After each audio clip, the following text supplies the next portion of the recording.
Okay. Maybe. Yes, it works. Hello everybody. So, whilst this all appears to be working, this is all to the good, if not entirely to the inexplicable. So, welcome to Drydock episode 105 live segment. This is, of course, the alt history, what if, etc. part of the Drydock, the pre-recorded section of 105 with the naval history direct questions will be going live if you're on Patreon tomorrow. If you are a regular viewer, then on Sunday. So, I have here the questions from the Patreon question thread, and so we'll be going through these first, as is normal. And so, yeah, if you have questions, if you ask them while I'm doing this section, you're probably not going to be answered, because I will probably end up missing it, because I'll be looking down here. Okay. Anyway. So, once I've got through these, then we'll do a bit of live stream Q&A. That's the point where you want to be asking your questions. And then we'll see how things go from there. Aiming to wrap up probably around about 9 o'clock UK time, which is about an hour and 45 minutes from now. So, let us start. Anthony Kubek asks about the late Imperial Chinese Navy, which apparently seems to have been something of a popular subject for this month's Patreon. Specifically, he asks, what would have been the outcome of the Battle of Fuzhou have been, if any, had Ding Yuan been released sooner or rush-built and been in China during the war? So, for those of you who aren't aware, Ding Yuan was one of the two Chinese ironclads that didn't accomplish all that much in the Sino-Japanese War, but the Battle of Fuzhou took place almost 10 years, around about 10 years earlier. And this was actually a standoff battle between the French forces in the Western Pacific and one of the Chinese fleets. Now, the most immediate thing is that the Chinese fleet that engaged the French squadron was not the Beiyang fleet. It was a separate fleet. So, even if Ding Yuan had been present, chances are it probably wouldn't have actually been partaking in that particular battle anyway.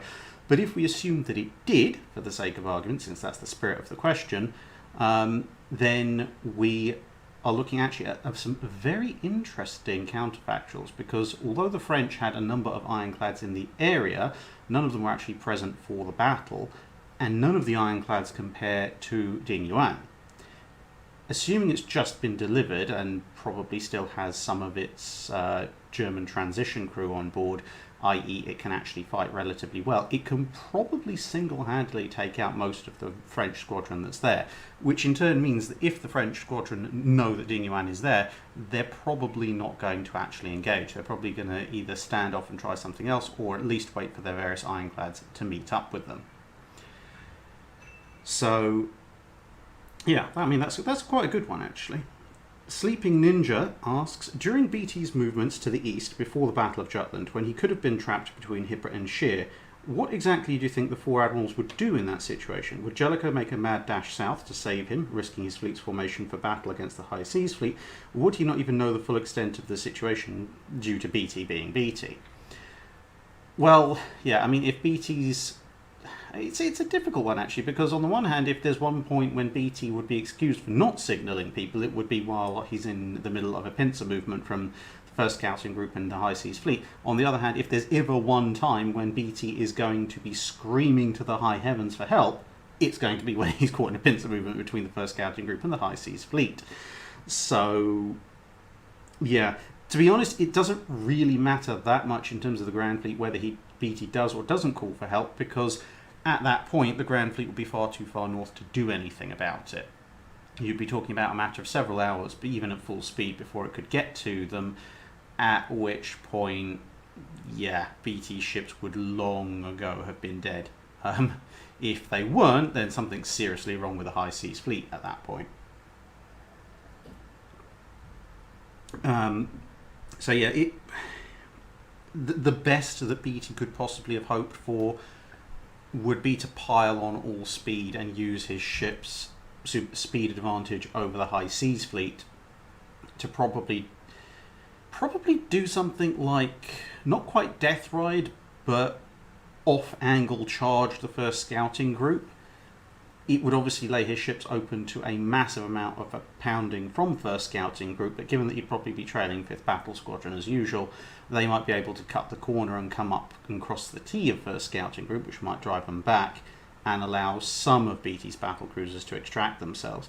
But that would be a very kind of optimised situation for the Royal Navy, and BT being BT, who knows exactly what he would have tried.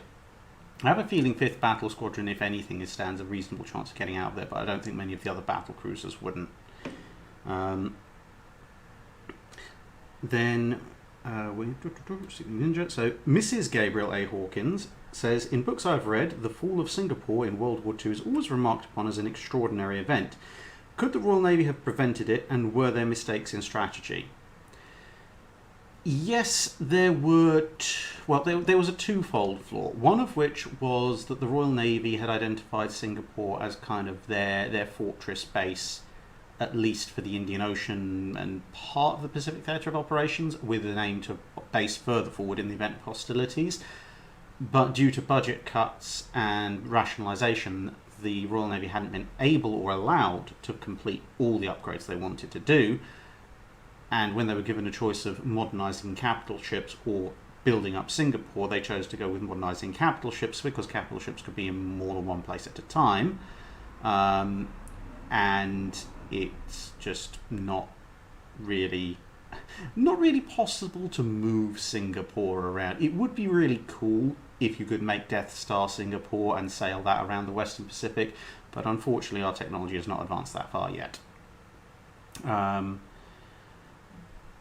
So yes, if anyone's asking, the reason why I'm in a t-shirt and etc. is because it is stupidly hot today. I apologise if there is a slight buzz in the background, but I also have a desk fan making sure I don't melt.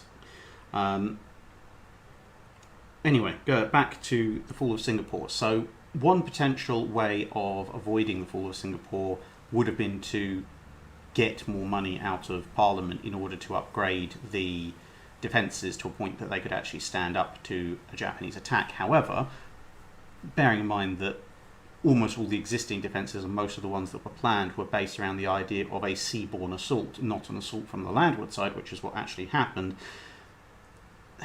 it's debatable as to whether or not those extra massive defences would have inevitably changed the outcome, because Singapore, once it loses control of its water supply, it's only a matter of time, and that water supply is from the land side of things. There were tactical mistakes made in the defence of Singapore, there's no doubt about that, but a lot of that was the land side of defences as well. In terms of what the Navy could have done, well, if they'd had more ships available, perhaps if Force Z hadn't sailed out so they'd had Repulse and Prince of Wales present, well, that heavy artillery certainly wouldn't have gone amiss, albeit they still would have been prime targets for Japanese torpedo bombers and the like, so 50-50 on that one. With the situation as it stood at the time in Singapore, there wasn't a tremendous amount that they could do to massively change the outcome. There are a few things that could have badly delayed the Japanese offensive, or very badly delayed a Japanese victory, but it would have required a lot more proactive measures on the land side of things, even in an optimal case scenario where, say, some of the Revengers show up a bit early and Prince of Wales and Repulse are still there, acting as a massive floating artillery park. It's still going to be very difficult if the landside tactics aren't revised properly. And just in a related thing, IO2 says, I heard Singapore didn't have heavy HE shells for their heavy guns. How true is that? They didn't have too many. One of the other myths is that the batteries couldn't actually train land, which they could. They didn't have that many HE shells for their heavy guns, but they did have some. The main problem was that because they were designed as coastal defence weapons, they were primarily armed with armour-piercing shells to take on incoming ships, and the armour-piercing shells, when they hit ground, when they're designed to punch through steel, just went on and on and on and exploded deep underground, where their relatively small bursting charges ended up with not a tremendous effect overall. Then Indy Nidel's Fursona asks, what were the fleet problem exercises in the US Navy? What did the US Navy learn from them? Did they prove useful in the US Navy's performance in World War II, or did the US Navy take away the wrong lessons from them? So the fleet problem exercises were a series of training operations where large portions of the US Navy would sail out, usually into the Pacific, and they would be given a fleet problem. So they would be split into two teams and tell, right, you're the defenders, you're the attackers, or occasionally you're both attacking each other. So they'd be giving a set of objectives, and then they would be told to basically go for it. The only thing was they weren't obviously allowed to use live ammo. This was quite entertaining because it's effectively about 2/3 of the entire US Navy having a war with itself, and it gave rise to some absolutely spectacular footage, because obviously a lot of these were very highly publicised events. So you see things like, there's one really nice bit of footage that's available on YouTube which shows, I think, one of the Lexingtons coming through a smoke screen that's been deployed, and it looks absolutely awesome. But that aside, it was useful because it gave the US Navy a number of lessons, including influencing some of their decisions to not go for what War Plan Orange had told them for ages to do, which was to sail straight out into the Philippines and try and fight there. It also gave them a lot of operational experience in trying to operate carrier aircraft, particularly the mass carrier strikes, bearing in mind that for most of the period when the fleet problems were going on, they only had Lexington and Saratoga, so they had to go for a single big strike from that deck because they just didn't have the multiple hulls to practice from. If you put one carrier on each side, then you only have one carrier, because Langley, well, it's just not fast enough to keep up. Now, so there's lots of benefits. There were a few wrong lessons taken away. The idea that carriers would end up under the guns of surface warships did crop up quite a bit, which led to the retention, perhaps for too long, of the 8-inch batteries on the Lexingtons instead of refitting them for anti-aircraft duties. And the fact that battleships seem to be carriers seem to be incredibly fragile also led to an idea of, and US Navy veterans, as I've said in a few other videos, will now be cringing, the replacement of larger carriers with many smaller carriers. In this particular case, the idea being that if you were going to lose a carrier the first time an enemy strike showed up, it was better to split everything across multiple decks, so that when you inevitably got hit by a strike and you lost the ship that was targeted by the strike, it was better to have 3 smaller carriers and lose one than have 1 big carrier and lose everything. How the heck are you going that fast, you moron? This is a dead-end road. Anyway, Amir Hosen Garfurian, I think. I will be taking questions from the chat once I've got through this, the Patreon questions. And I am keeping a note where possible. So, Colonel Cheng asks, he says, I know this is neither naval history or within the specified time period, fair enough, but please indulge me. Are English billmen the unsung hero of the 100 Years' War? And an interesting hypothesis recently made by a friend of mine, medieval personal protection in general, and mail in particular, is not designed so much to save the wearer from good solid hits of weapons of the period as it is designed to prevent glancing or grazing blows from bladed weapons from becoming debilitating or life-threatening. Do you think this is a reasonable assessment? Billmen and billhooks, this is drawing on my reenactment knowledge, definitely a little bit undersold. They were very much praised at the time, and they actually proved to be quite lethal because they combine a lot of the lovely abilities of a spear or a pike with cutting-edge weapon, not quite poleaxe-like, but a good cutting blade and the ability to hook mounted men, etc. So they were very important at various parts of the medieval period. With regards to armour, Mail, yes, mail is designed to stop cutting blows. It's not very good at stopping piercing blows. It's not very good at stopping crushing blows. That's what your padded gambeson is for, or whatever other form of padded armor you choose to wear. In terms of medieval personal protection, generally, once you get into things like splint armor, part plate, and full plate, those are actually designed to stop blunt force trauma weaponry. There's only a limited amount they can do. If you get poleaxed, well, there's a reason there's the phrase getting poleaxed. But getting poleaxed by a poleaxe when you're in full plate armor will probably result in you being stunned, as opposed to having your head split open like a melon. Fair enough, someone might come up and shiv you with a knife right immediately thereafter, but they might not. So there's a better chance of survival than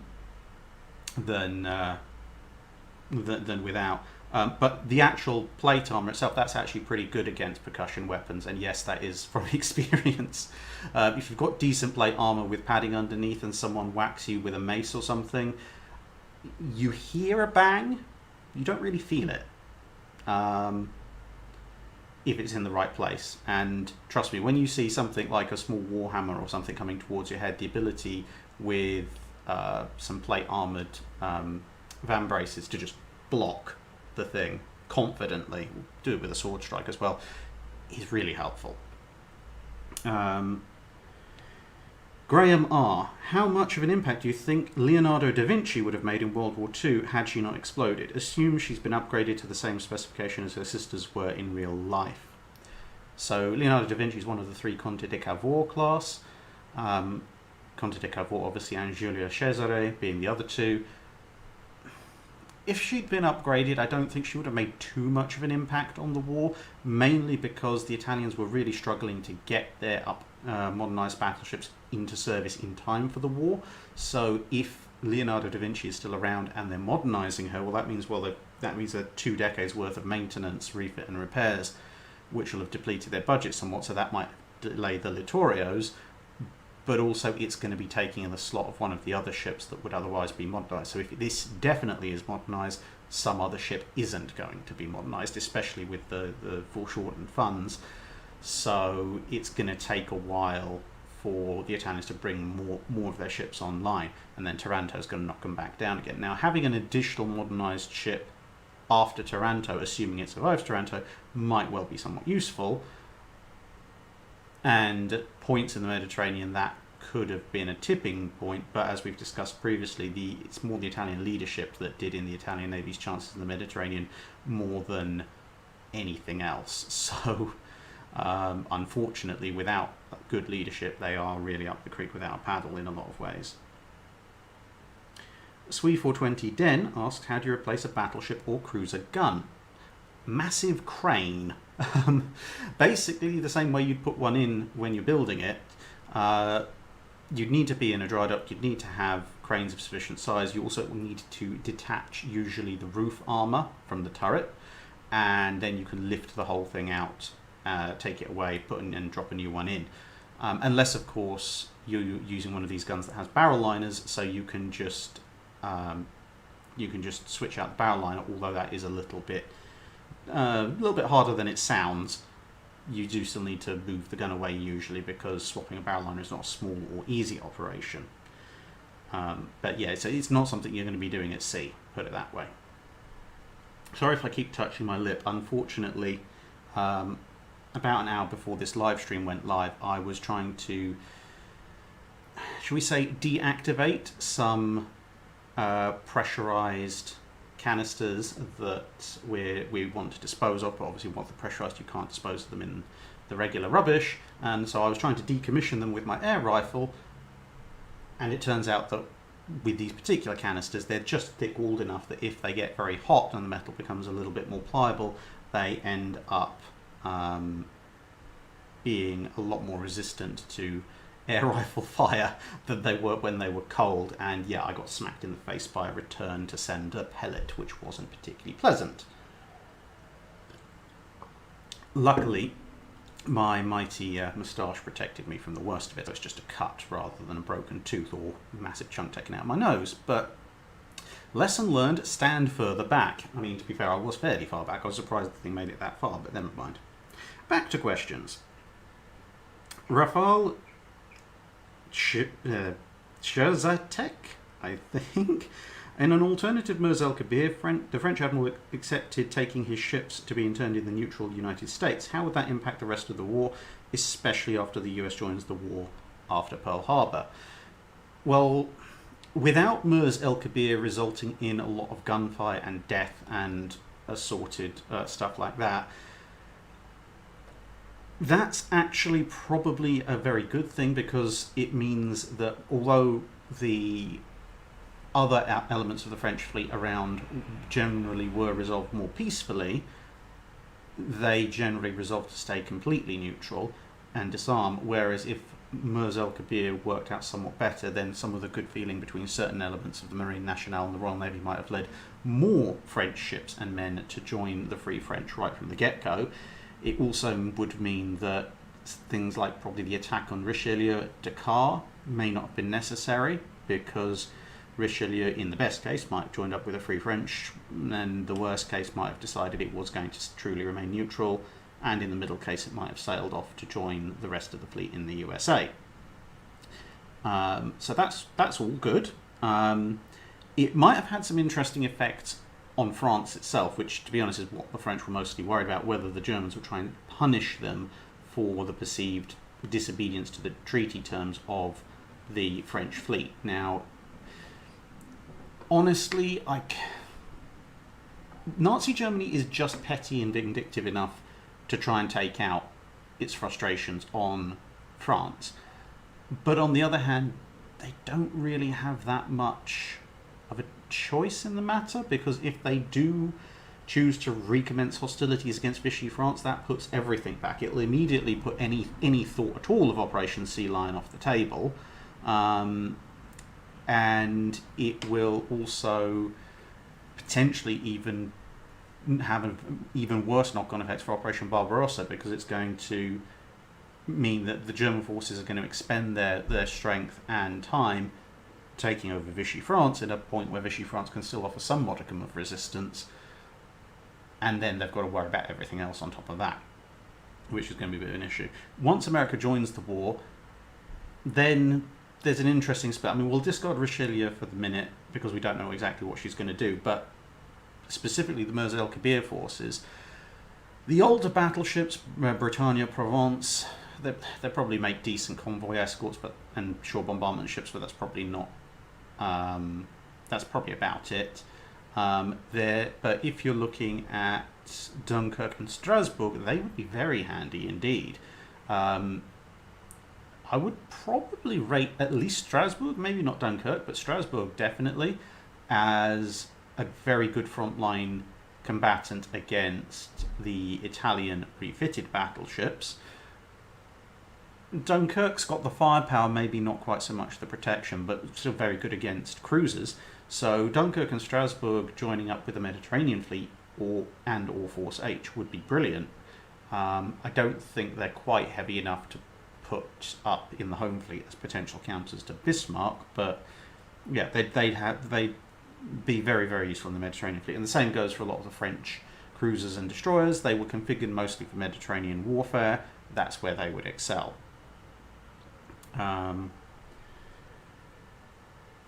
3420 Den again asks, how do opposing navies identify specific ships in wartime? For example, how did they know, the Germans know they sank Glorious and not another member of the class? And also asks, how much protection do partially enclosed destroyer mounts offer to their gun crews, and how does the ammunition system work on those types of mounts? Okay, so on open destroyer mounts, generally, although not all the time, but generally they would have ready-use ammunition stored nearby. It was very rare that an open mount would have a hoist system coming up from below. So that's the ammunition part. As far as the splinter shield protection, it did offer a certain amount of protection, especially to shots falling short and shots hitting ahead of the gun. Lots of fragments and such did need to be stopped.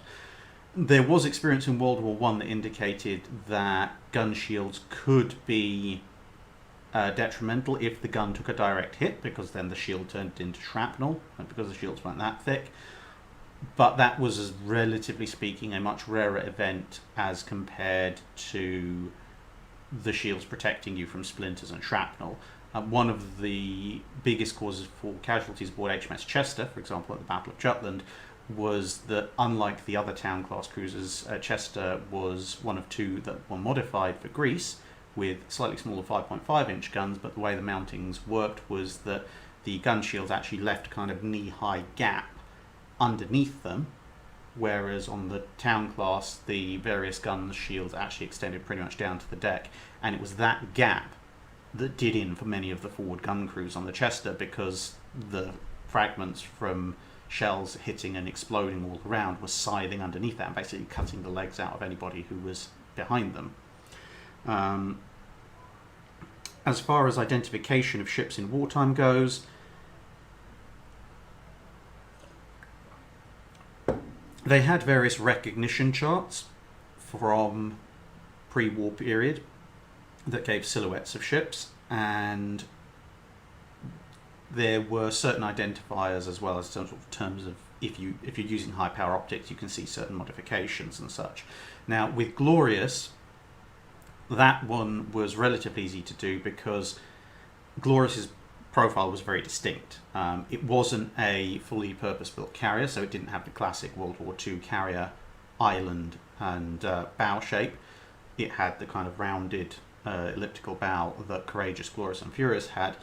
The Germans knew they'd sunk Courageous, and Furious didn't have an island, so they could see this sort of elliptical setback bow with an island, and that meant it could only be one ship, which was Glorious. And that's aside from intel that would tell them roughly what ships were operating in the area anyway.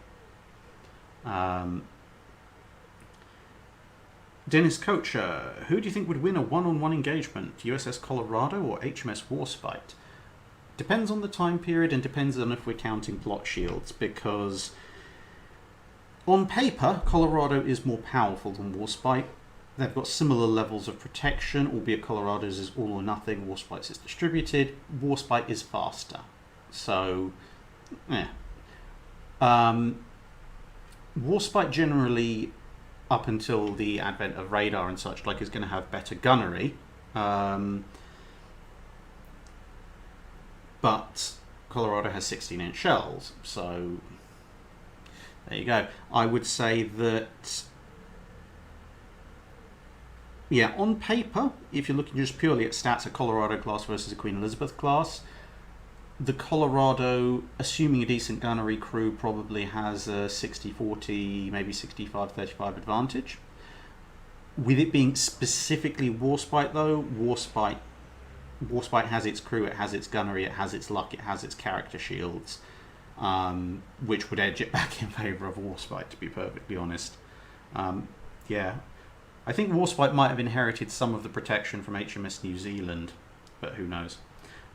Robert asks, now this is a very long question, it's effectively a small essay fan fiction, and at some point I think when I eventually get round to the photo hosting website that I've decided on doing, I'll probably put it up there as a very nice little example of that. But effectively it boils down to a what if versus of Tirpitz, Scharnhorst in its original configuration, Nizer now with 15-inch guns, Lutzow, Admiral Scheer and Prince Eugen, so 6 ships, versus Anson, HMS Anson, Warspite, USS Alabama and USS Washington. So the Germans have 6 ships, the Allies have 4, but the Allies have 4 battleships, the Germans have 2 and a bit, plus 3 heavy cruisers. This is taking place in the context of the Arctic convoy operations. Yeah, it's an interesting one, because on the one hand, the Allied fleet has significantly more firepower. On the other hand, the German ships, at least 2 of them, are going to be acting unengaged, and Lutzow and Admiral Scheer, albeit that they are big heavy cruisers, their 11-inch guns still can do some damage. I mean, Prince Eugen can do incidental damage, but it's the only one there that really isn't in a position to do much other than incidental damage. I think it's going to depend largely on who targets what first.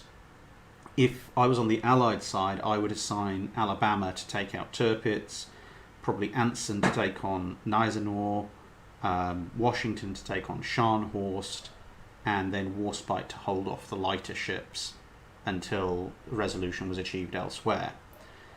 And in that respect, a South Dakota versus a Tirpitz, I'd probably put my money on the South Dakota. Washington versus Scharnhorst, again, Washington's got by far the more firepower, and its armour is good enough against German 11-inch gunfire. Anson's got the heavier armour to take on Nizer 15-inch guns, and so in theory, assuming Warspite can hold off Lutzow and Admiral Scheer for the sort of probably 10 to 15 minutes it would take to get a resolution on one of the other big engagements, in theory it should be the Allies. But that preponderance of hulls could give the Germans an advantage if the Germans get the choice of targeting, because the flip side to that would be for, say, something like Tirpitz to take on Washington. Washington's armour is the least protective of all of those present. And then Nizer to kind of do a holding action against one of the others, whilst Scharnhorst leads Lutzow, Admiral Scheer, and Prinz Eugen to kind of dogpile and remove one of the other battleships from the equation just by sheer weight of fire breaking things. So there's that. Christopher Hamilton says, he says, I'm working on a fantasy novel with 1800s to 1850s level of technology. What books, websites or battles would you recommend for tactics, strategy and doctrine? Also with speed. I know with various winds, speed varies for sailing ships, but there has to be an average and a max that they can physically do. And finally, what was the role of ships below frigate size? What were they used for? And were they present in various fleets? So brigs and sloops were used for, this is the ships below frigates, they were used mostly for commerce protection and escort, transport of valuable, high value, low bulk cargoes like physical currency, commerce raiding as well, because even a brig or a sloop is more than a match for your average merchantman, and the relaying of messages. In terms of speed, most ships of the period could hit 10 to 11 knots. Some of the slower ships of the line maybe 9 knots at full sail. The better ships of the line could go faster than that, maybe pushing 12, 13 knots.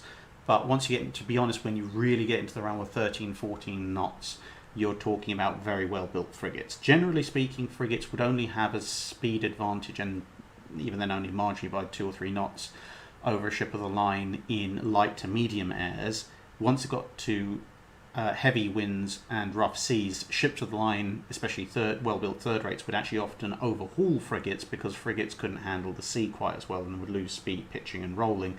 The heavier ships of the line would forge on through, which is one of the things that made ships like the Raset frigates and heavy built ships like the American 6 frigates, the Constitution, etc., so much of a threat, because they could chase down, not only were they fast generally, but they could chase down other frigates very quickly in rougher seas, because they could keep their speed in the rougher seas.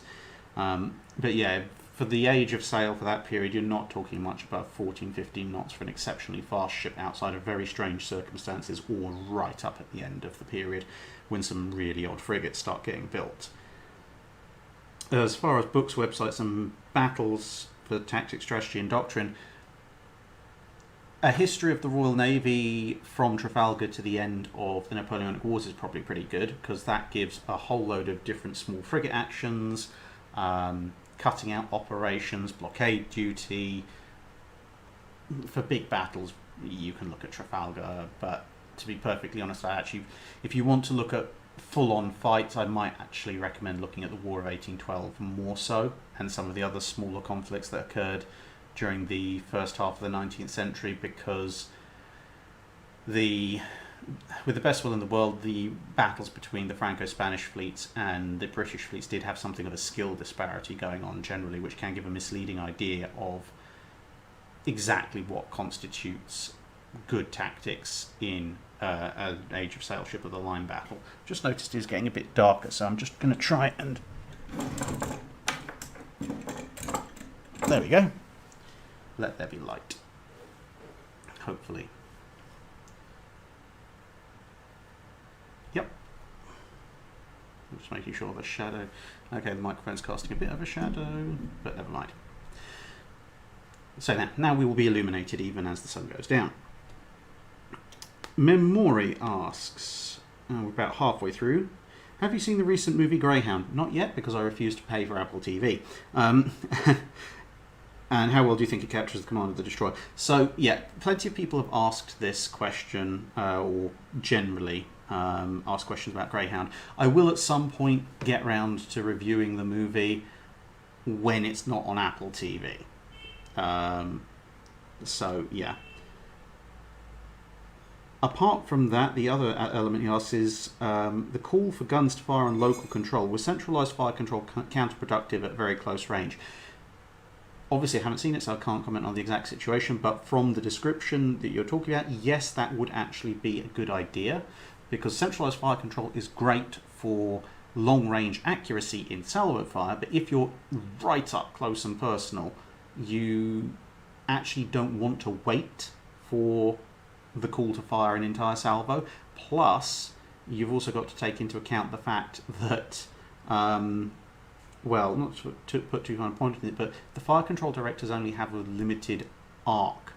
So if you're in a kind of a melee situation, they may not be able to train quickly enough or at all on a target, and the threat's going to develop very quickly. So in close range combat, you would probably want to go to local control, because the air accuracy is not really going to suffer that much, and you can fire a lot faster and react a lot faster. James Vest, what if USS Lexington was damaged but managed to survive the Battle of Coral Sea?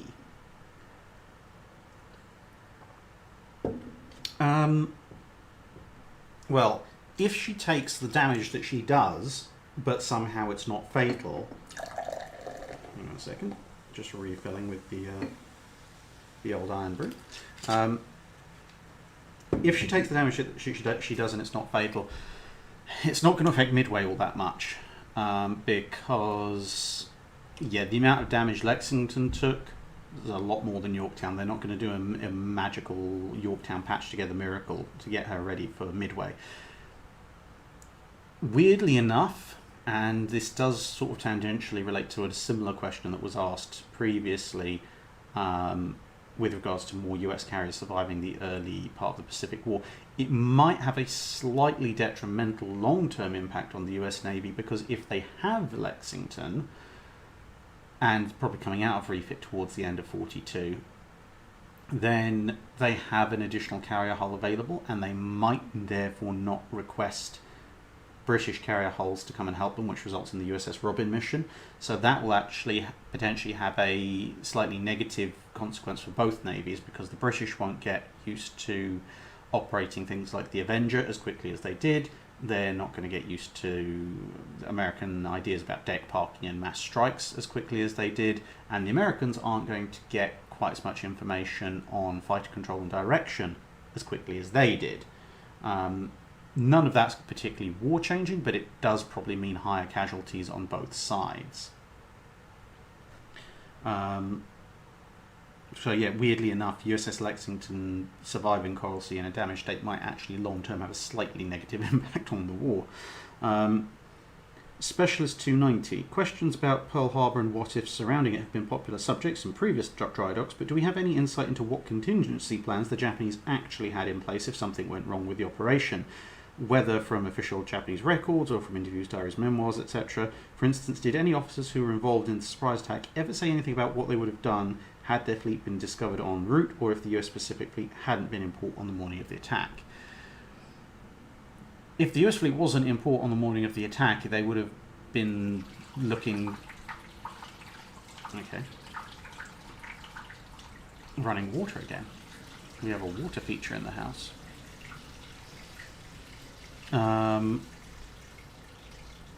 Let's wait for that to go away.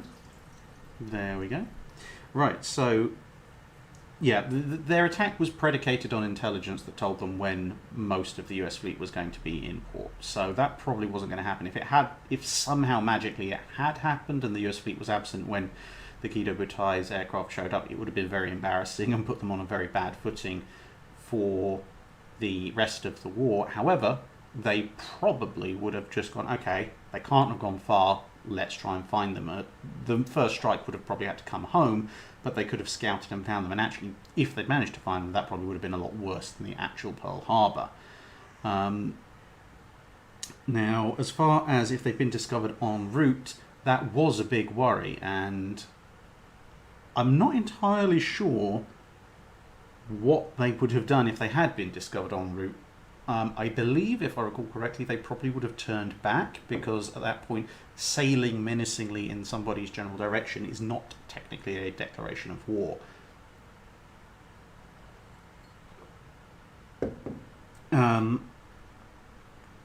St. Michael actually gives an answer to recommend a number of naval fiction books to read. So, okay, thank you very much. I will take a look at those and see if I have the time to read some of them.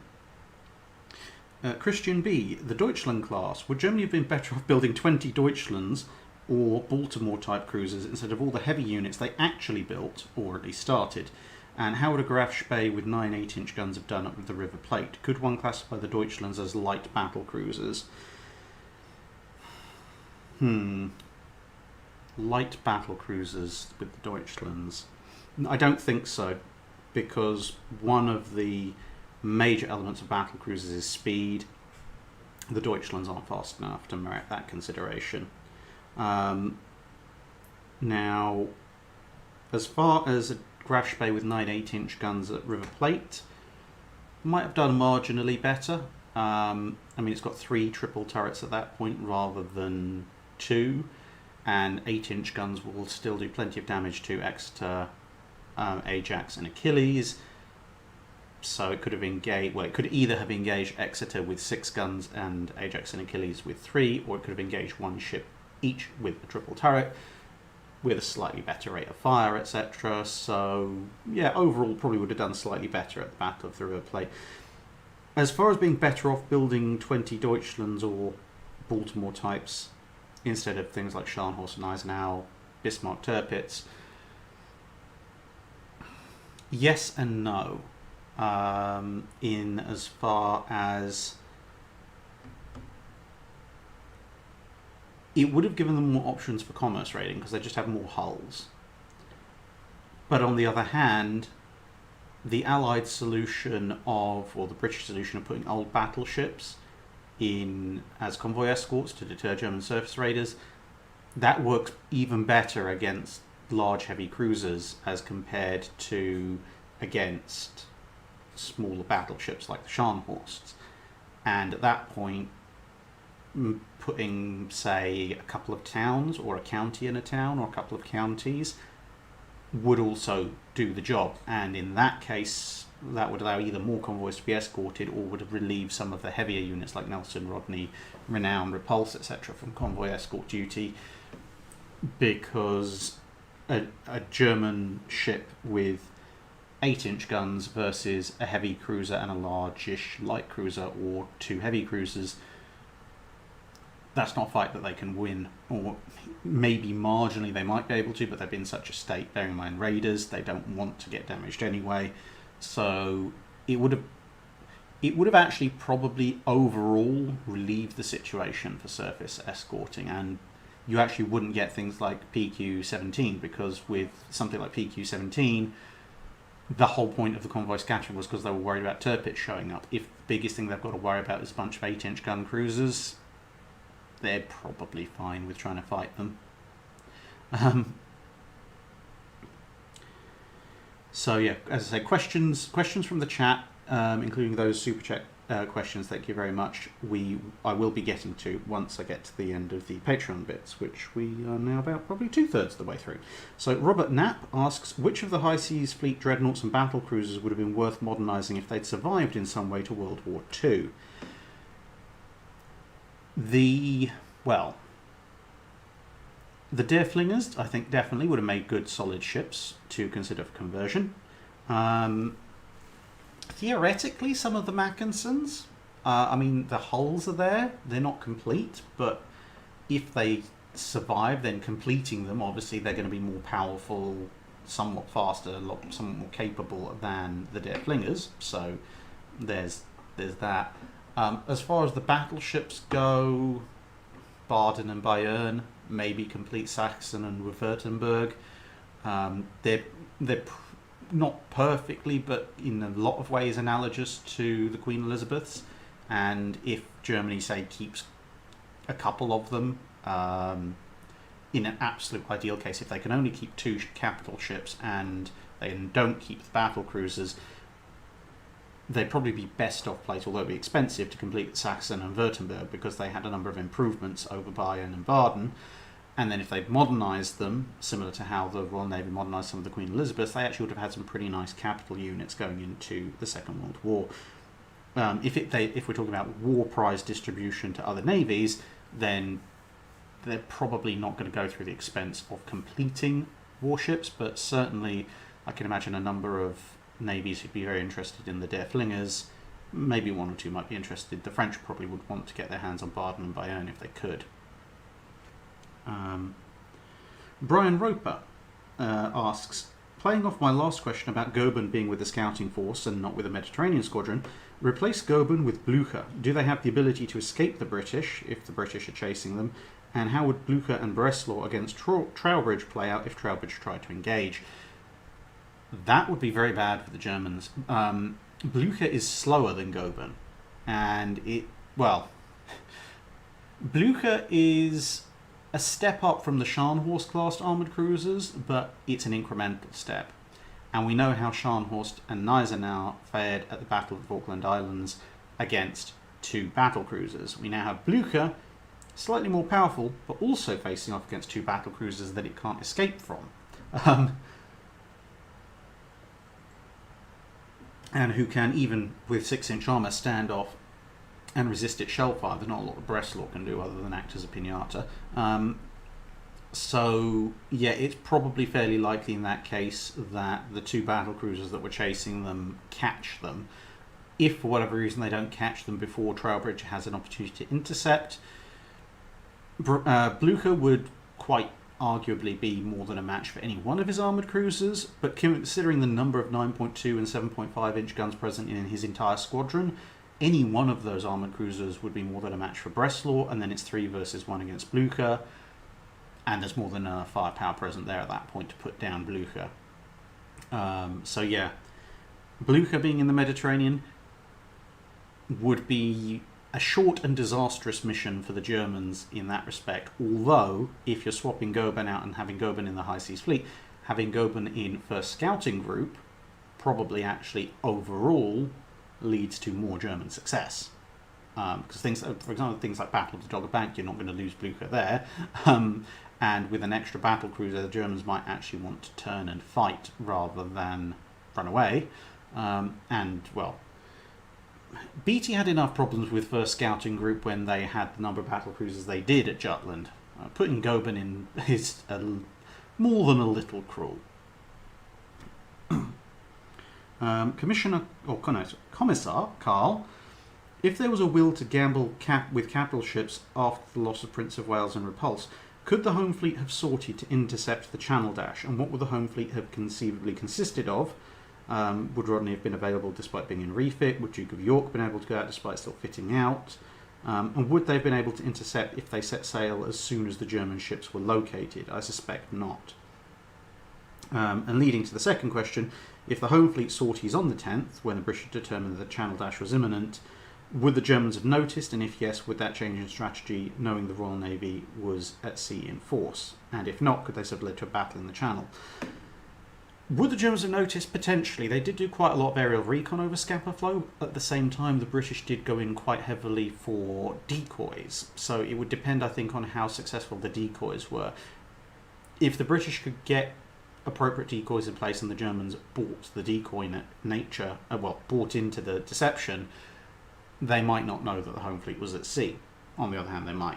If they know the Home Fleet is at sea and it's before the Channel Dash actually is undertaken, they'll probably stay in port.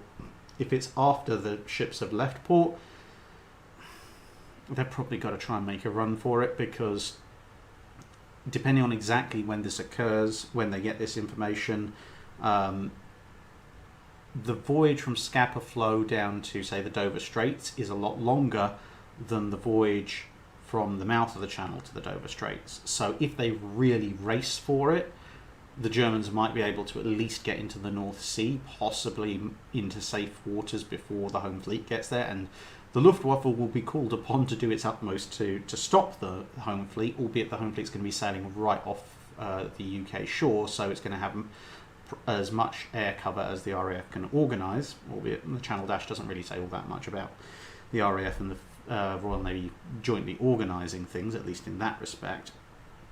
As for what the home fleet would have consisted of, well, King George V,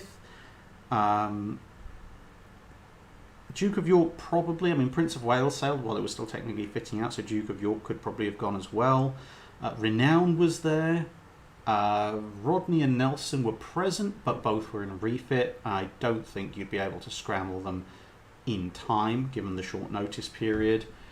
And I think there was an R-class floating around somewhere in the vicinity as well. But apart from anything else, it would be too slow for the dash they'd have to make. So I think if they were absolutely determined to go in with a capital ship engagement, it would have been Renown, King George V and Duke of York, along with a lot of escorts. As to whether or not they would have gone straight in for the Germans for a battle in the Channel, I don't think so.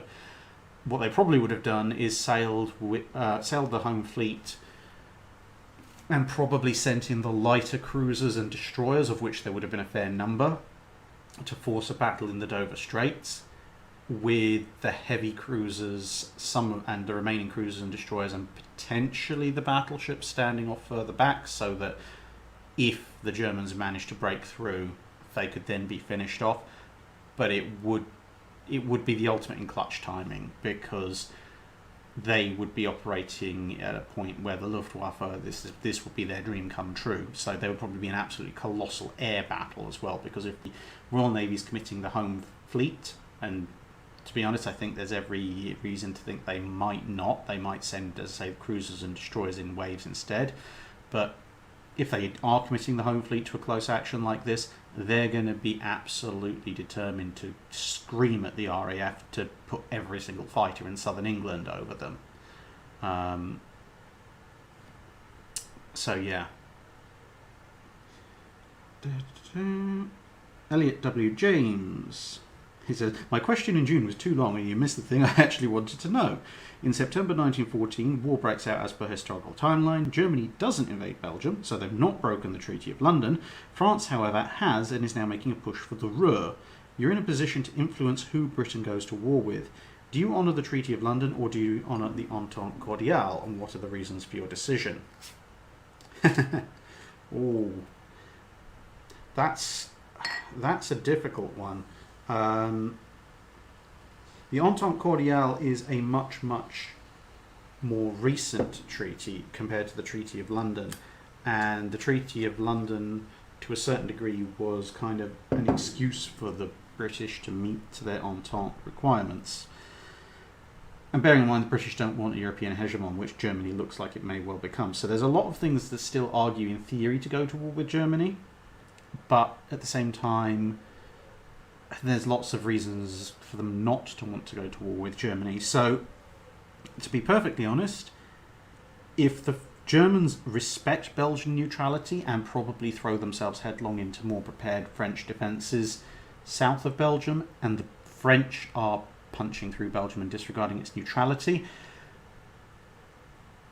looking at historic British strategy, that's probably actually an excellent opportunity for Britain to declare that you're both as bad as each other, because you're the aggressor, Germany, but you, France, even though I have a treaty with you, you've broken the Treaty of London, and so theoretically I should now be at war with you, but since I have the Entente Cordiale, I'm kind of going to call it even and just not help you. And leave it to become Franco-Prussian War Mark II. They'd probably still end up supplying weapons and equipment to France and using the Royal Navy to blockade Germany if Germany pushes their luck a little bit too far, but it would be an excellent excuse for Britain to go back to its more traditional role of being a naval power that sits off the coast and watches everyone battering the living heck out of each other, whilst Britain makes lots of money off of it and commits relatively few ground troops.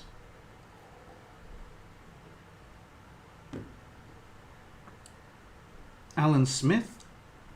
He says, I've heard several questions about age of steamships at the Battle of Trafalgar, so let's shuffle it around a bit. What do you think would be the smallest Napoleonic era force that would defeat the Spanish Armada of Elizabeth I's time in battle? Both sides at Trafalgar could probably do it, definitely, but something smaller, say Nelson's fleet from the Nile, the 6 frigates from the US, Victory all on her own, etc. Assuming an average set of officers and men. Okay. So the Armada, mid-100, that's about 150 odd ships. But a lot of them are converted merchantmen, they're relatively small. The galleons are there, they're relatively slow. They've got a fair number of guns, but most of them are fairly small, and their reload rate is not brilliant compared to the age of sail. If you've got a decent set of officers and men, to be honest, if you take something the size of a ship of the line like Victory, your main restriction is probably actually going to be more along the lines of how much ammunition have you got. Because a first-rate ship of the line probably outguns the heaviest division or squadron in the Spanish Armada by a considerable margin. Yeah, so to defeat the entire Armada, I would say probably either a division of ships of the line, so 6 ships of the line of any particular flavour. I mean, with the sheer firepower advantage and size advantage that they've got, whether they're first, second or third rates probably isn't going to make too much of a difference. If you wanted to make it a little bit more of, not an outright massacre, but a defeat certainly, then actually, yeah, the 6 US frigates would make a good selection because they have unusually high firepower for their size, they're pretty quick. So if you took them acting as a unit, you could probably sweep in and pick off stragglers, pick off the wings of the Spanish crescent, and basically nibble away at it until the Armada either breaks and runs or gives up, because they're not going to be able to counter you ship for ship, and as long as the wind remains relatively constant, you can evade a lot quicker than they can. Believe it or not, it sounds like it's raining, of all things. Ryan Gale, Battle of Savo Island. If the Allies had been able to get proper warning to the cruiser groups in time, either from accurately interpreting aircraft sighting reports, picking the Japanese ships up on radar before the battle started, etc., would the Allied ships have stood a better chance, or would it still have been as big of a bloodbath as it was?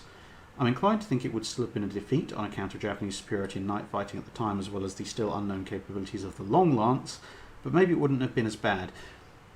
Yeah, I mean, part of the problem with Savo Island was the element of surprise that was achieved. If the Allied ships, the US ships primarily, if they know the Japanese are coming and they know what their strength is in accurate terms, then hopefully the Admiral will deploy them in a better way so that they can actually then see the Japanese coming as well, directly. Now, that will have an effect because it means the US ships are not going to be caught by surprise. They're going to be getting shots in right from the first. On the other hand, as you say, the Japanese do have the overall upper hand in night fighting at this particular juncture in time, and the Long Lances are still a major problem. So, yeah, it probably still would be a defeat, but it would be a much narrower defeat. The Japanese would certainly take damage, maybe even lose a bunch of ships as well. So, yeah, I mean, the Battle of Savo Island, I think I will be talking about that in more detail. It's the 31st day, so next month at some point. Graham R. I've seen that the Chilean Navy has retired and replaced its Jacob van Heemskerk frigates with the ex-Australian Adelaide class frigates. How much more capable are these new frigates versus the ones they replace? That's modern era stuff, so take that all with a pinch of salt. But from what I understand, the Adelaides actually have aircraft facilities aboard, which will render them significantly more effective for anti-submarine warfare. And if I remember correctly from some news articles a few years ago when there was a big furore about their refits, I believe the Adelaides can also now use VLS missile systems. whereas the Heemskirks still use the old swing arm launchers. So overall, I think the Adelaides are a bit more capable in the anti-air department, and definitely more capable in the anti-submarine warfare department, because they have that ability to use helicopters. I think also the Adelaides have a main deck gun than the Heemskirks don't.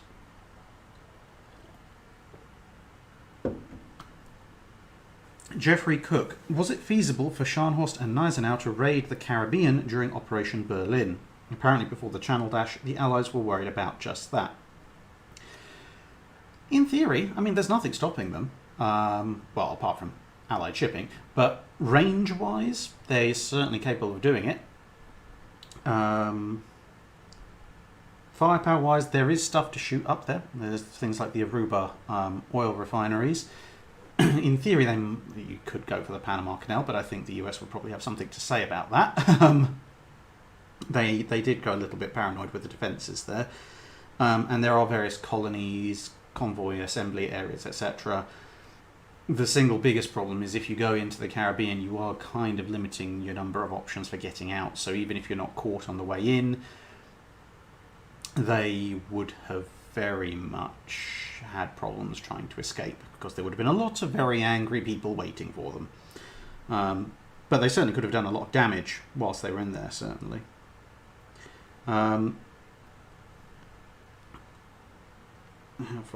Last page of questions before we can come to the ones in the chat.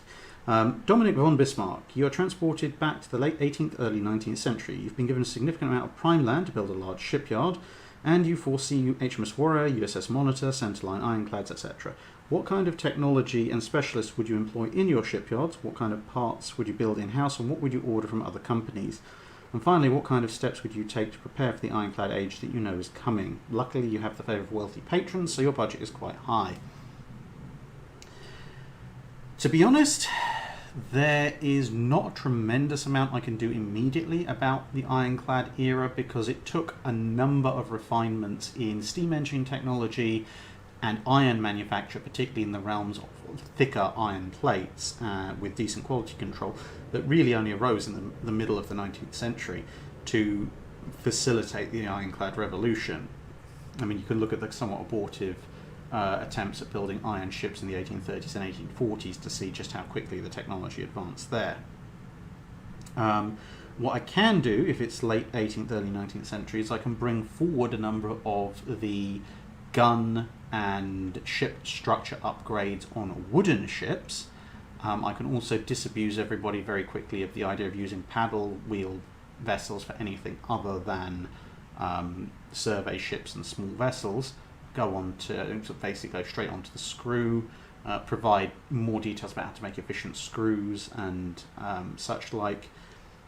To be honest, if it's me being taken back in time, to be the largest advantage will probably be hydrodynamics, being able to calculate Froude numbers and things like that to make ships faster and more efficient. So generally, by the time you get to the technology developing to a point where steam engines and such have made the ironclad era possible, ships that my shipyard would have been constructing would have been bigger, faster, stronger. Yeah, the Olympic motto coming in there a little bit higher. Yeah, I guess the mast might be higher. And generally a lot more capable. And so I'd probably, towards maybe the late 1830s, 1840s, begin subtly introducing design features that will make them very suitable for conversion into wooden-hulled ironclads as well, which would be quite interesting. Rather than the sort of hodgepodge conversion natures that you ended up having at the time. Guilty of bias, how would a beached Yamato fare versus a boarding action performed by Marines? Additionally, what would the consequences and ramifications be? Oh boy, the US Marines would not let that one go for a long time, I can guarantee you that. It depends on how Yamato is beached, because with that island, the chances of it beaching and remaining on a perfectly even keel are relatively slim. Thing is, if it heels over one way or another, it's kind of a catch-22, because if it heals, the direction it heals in is going to be much more difficult to assault because the deck guns, the secondaries, and even some of the primary guns will be able to direct fire onto any kind of infantry assault, which is going to be very bad.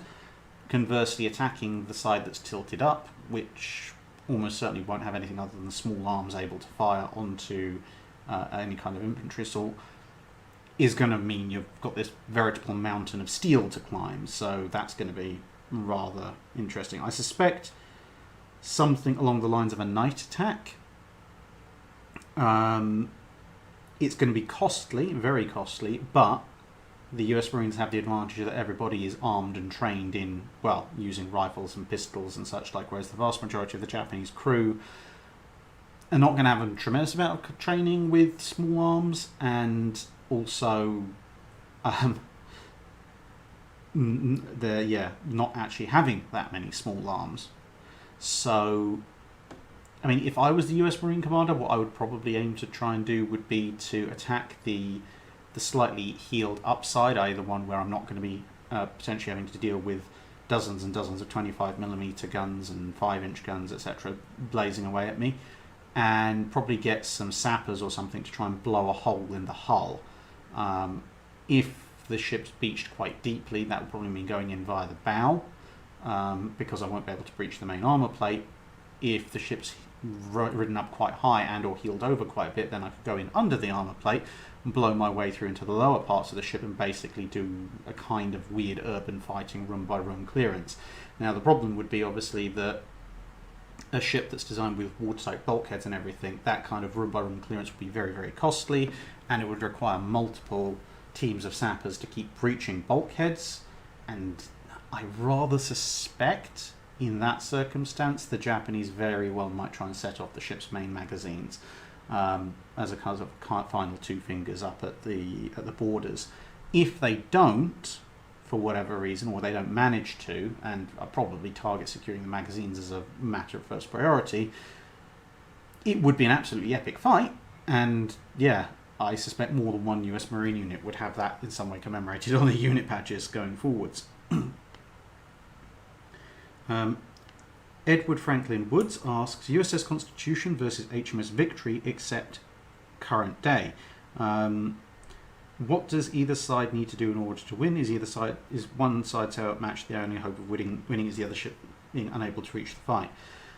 So if this is talking about modern day, well, at the moment Victory is in Drydock and isn't going anywhere fast. They are in the middle of restoring her, but at the moment Constitution can sail and Victory can't. Victory, once its restoration process is complete, if they chose to plug some of the holes they've cut in the lower hull for access and ventilation, they could get her sailing. But again, Constitution actually has a crew that is used to sailing her. Victory doesn't. On paper, assuming that they get all the correct cannons in place, Victory has far superior gun armament. And to be honest, given the age of both of those ships, their speed is probably not going to be too much different.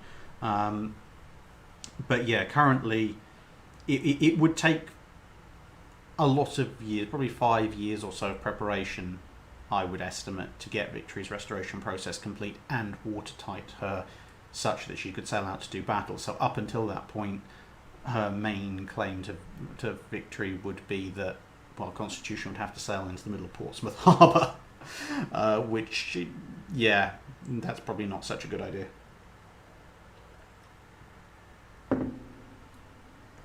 To be honest, they've probably got a better chance of getting Warrior back into service before Victory. Andrew Dederer. The Royal Navy was hardly technologically backwards through the 19th century. They tried almost everything.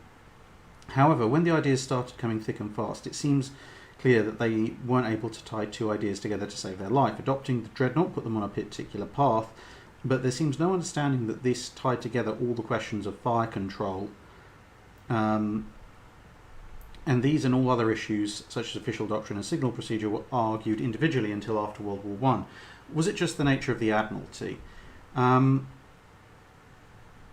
of it was ship design, some of it was budgetary consideration. A lot of the time, designs actually started out pretty well thought out, and were then imposed upon by cuts to budgetary cuts, design cuts, economy cuts, and so forth. I would say, broadly speaking, the Royal Navy did have an idea, a pretty good idea of how it wanted to combine various technological elements together. I mean, the Queen Elizabeth class is an excellent example of that. It's just that they were in the weird position of engaging in one of the biggest naval arms races the planet has ever seen, with a lot of public will behind them, but with a government that really didn't want to be spending money on the Navy. And so, yeah, as always, political interference and budgetary economies meant that some questionable design decisions were taken that, to varying degrees, had rather negative effects. Bill Cunningham, will you be answering this question second? And if not, why is this one not answered first? Okay. Okay, that's good. Yes, because... Yeah. Because, well, my normal habit is to answer the second part of the question first, and then answer the first part of the question after. So, yes, I will be answering that first part of the question second. Okay, you just melted my brain. I'm going to have some iron brew and go to the next question. Good one, though. Cody, hi Drac. How would you rework the London and Washington naval treaties to help keep the peace for longer? And how much chaos do you think the USS Wyoming could have caused if she'd been deployed during the night action of the Second Battle of Savo Island? For Wyoming, she's a bit slow. It depends on if the Japanese saw her and were able to start volleying long lances before she opened fire. If she opens fire first, they're going to have a lot more things to worry about. It basically, I think, will come down to who spots who first. If the Wyoming spots its targets and starts firing, then yeah, bad things are going to happen for the Japanese. If the Japanese spot her first, then with the best will in the world, she's not really in a position to evade long lance strikes. As for reworking the London and Washington naval treaties to keep the peace for longer,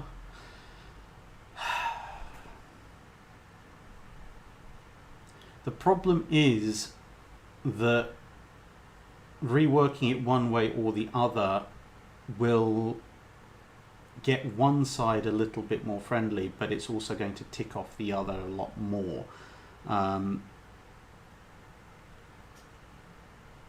I think, to be honest, if you wanted to keep the peace for as long as possible, I'd actually be tempted to give the Japanese what they wanted and go on an equal footing. Except I'd actually ramp up the displacement limits even further. So eventually it settled on kind of a 15-15-10 ratio. I'd actually probably say, okay, you know what? We're going to go for 20-20-20. And yeah. Now the reason I say that is because, well, it keeps the US and Britain at parity. The Japanese aren't going to be too heartbroken about losing the Anglo-Japanese treaty if they think they can be on a par with everybody else. However, the Japanese economy really can't afford a 20-20-20 naval arms race with Britain and America. I mean, Britain in the 1920s is going to be a little bit hard placed to afford that, but they can. The Japanese can't. So you'd actually end up with, roughly speaking, the balance that you would have anyway, because the Japanese would end up bankrupting themselves and not be able to build as many warships as they liked. And you might even end up with actually a larger margin of superiority because the Americans and British would have built up even larger fleets, so the numerical advantage would be greater. And Japan, not feeling quite so slighted, but also without so much money, would probably stay a little bit quieter for a bit longer. The flip side to that is, of course, that there's going to be a lot newer, larger ships, which might intimidate the Germans into not thinking about trying it so much, but it might also mean the Germans try something even bigger and nastier. So, I mean, to be honest, German ambitions for that caused World War II were not really that related to the naval treaty system. So it's not going to help that. It's mainly going to help out the Pacific part. Yeah, it's just the industrial and economy capabilities of the UK and the US are so far beyond Japan.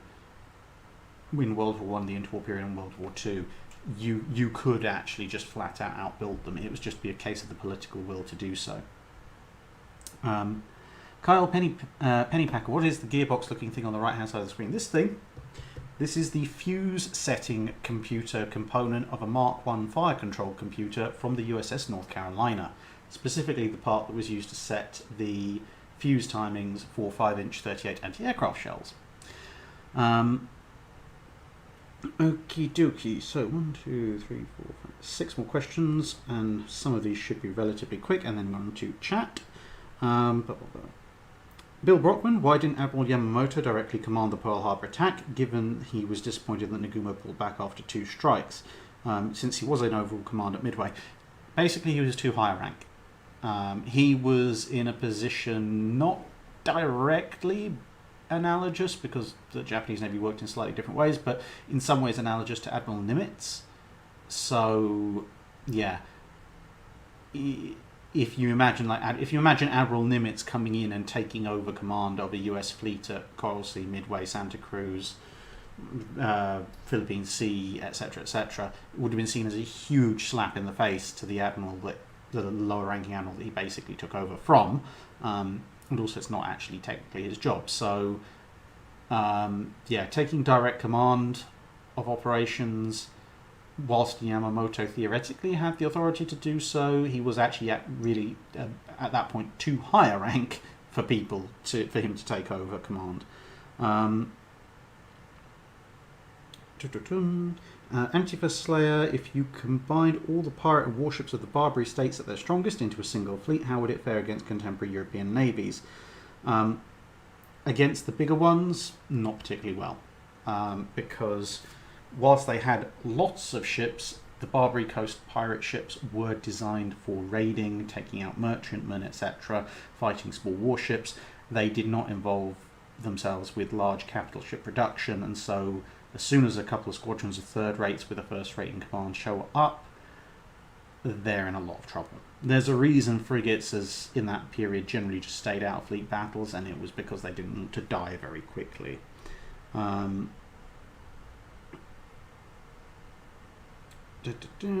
Diego A. Salvati asks, you've talked about the design defects of the Bismarck class, but I haven't heard you complain all that much about the Scharnhorst class that preceded it. So my question is, how do the two compare in terms of their armour scheme, placement of essential systems, etc., and had the Scharnhorst received 380mm guns, as originally intended, would they have been more cost-effective than a Bismarck class? The 15-inch gun Scharnhorst almost certainly would have been more cost-effective than the Bismarck class. They're smaller ships, you need one less turret, and the design isn't quite as complicated. So, yeah, they would have been more cost-effective than a Bismarck class. They also took less time to build, so you would have had more of them. As far as their armour schemes are concerned, Bismarck's armour scheme develops somewhat from Scharnhorst, but Scharnhorst, weirdly enough, has a much thicker main belt than the Bismarck does. So it has a slightly thinner turtleback arrangement, to be fair, but with that thicker main belt, the chances of shells penetrating the main belt period are actually remarkably less. The overall weakness of the turtleback armour scheme, with its thick-ish main belt and thinner upper strake, was actually kind of demonstrated by the Scharnhorst at the Battle of the North Cape, when at longer range, one of Duke of York's 14-inch shells punched through and knocked out an engine. Now, when you look at the relative position and angles of the two ships at the time, and then calculate for fall of shot, etc., at the range that we're talking about, the only real mechanism via which that's likely is if a shell punched through the upper belt of Scharnhorst, then through the sloping part of the turtleback, and then into the engine room, knocking it out. Which kind of just that points out one of its major weaknesses at long range. In theory, yes, the upper belt strake might decap an armor-piercing shell, but may is very different to will.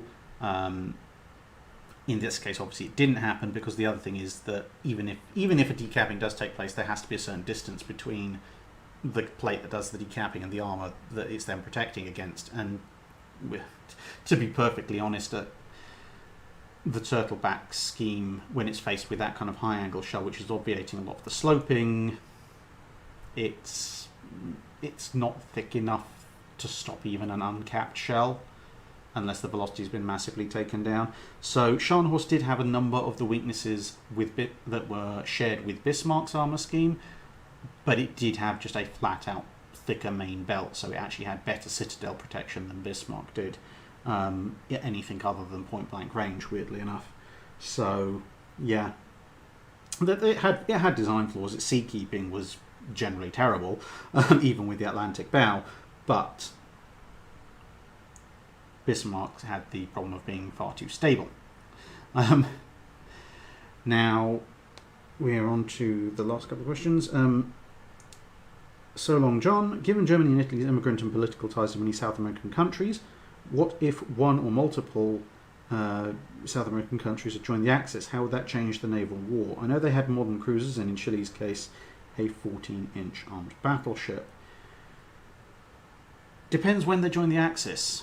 The main thing is there's a lot of trade with Brazil, and with Brazil from the Allies. So Brazil's very unlikely to join the Axis, because, well, to be honest, they're making far too much money trading with the Allies. And even if various South American countries join the Axis, that doesn't actually help them trade with the Axis because, well, the Axis is still behind a bunch of Allied warships. Also, as time goes on, they're not really getting any benefit from it. I mean, yeah, Almirante Latorre is around, but what's it going to do? It's in the Pacific, so the only time it's going to be engaging Allied units is if this is after America's got involved in the war, and America would very, very quickly put pay to any notions of there being an Axis present in the South America.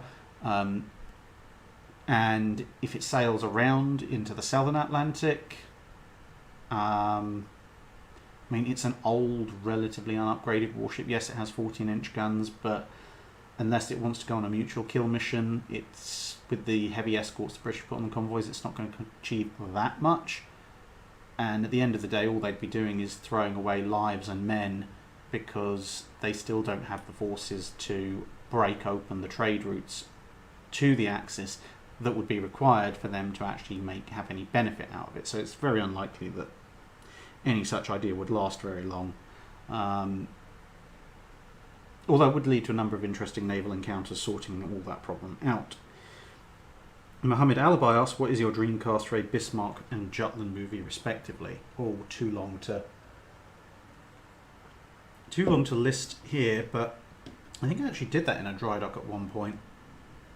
But I will have to consider that, and maybe I'll come back to that in next week's Drydock, if I haven't answered that already. And finally, Class A Cornate, there was a video a while back where a commander talked about a naval wargame wherein the US joins Germany in 1914. He was charged with securing the Caribbean with 4 pre-Dreadnoughts and 2 South Carolinas. He brought up the potential of doing a video on it Texel style. Any plans to still do it? If said commentator gets in contact with me, and, well, I mean, to be honest, wargaming it out with the current situation, lockdown and all that, probably not viable, but certainly once we get to the other side of all this, if we get to the other side of all this, if we don't get a second wave, then yeah, I'd still be happy to do that. So that, as they say, where's the power button gone, is that, and I'm going to put you over there, and now I can devote my attention to the questions. So I'm going to go through first quickly the super chat questions that have come in over time, and then I'll move on to questions from general chat, because some of these are backed up from about an hour ago. Krieg Guardsman 9788, presumably off to give his life for the Emperor. What do you think modern navies would look like today if the modern missile age never came about? If the modern missile age never came about at all, there'd be some very weird ships going around. You look at some of the designs that were coming up in the late 1940s when they were thinking less and less about direct action naval gunfire and more about heavy bombs, torpedo bombers, rocket-assisted bombs, etc. And that's different from missiles. We're talking about just bombs with rocket assistance for velocity. You'd probably be looking at ships with a relative minimal amount of heavy main guns and an awful lot of deck armour. You might even see possibly ships looking a little bit more like some of the American Civil War ironclads with a kind of a very sloping profile, because that would help with deflecting incoming aerial attacks, not so much with relatively plunging fire from long-range gun attacks. So maybe not. But yeah, there'd be an awful lot of deck armor, an awful lot of automatic anti-aircraft weapons, probably in the 3 to 4 to 5 inch range, long barrel stuff, with maybe sort of pre-dreadnought style turrets at each end, where they'll probably be in triple or quads, with automatic firing heavy guns, whether that be 6 inch, 8 inch, who knows how far automatic loading could have gotten at that point. But yeah, it would very definitely be an age of armor at that point, as opposed to weapons, unless somehow someone develops a way of doing some kind of rocket assisted armor piercing projectile, which might come about, you never know. Spiros Vasilakis, I think, asks Georges Averov versus Graf Spee, Indian Ocean, 1941, round 1, fight.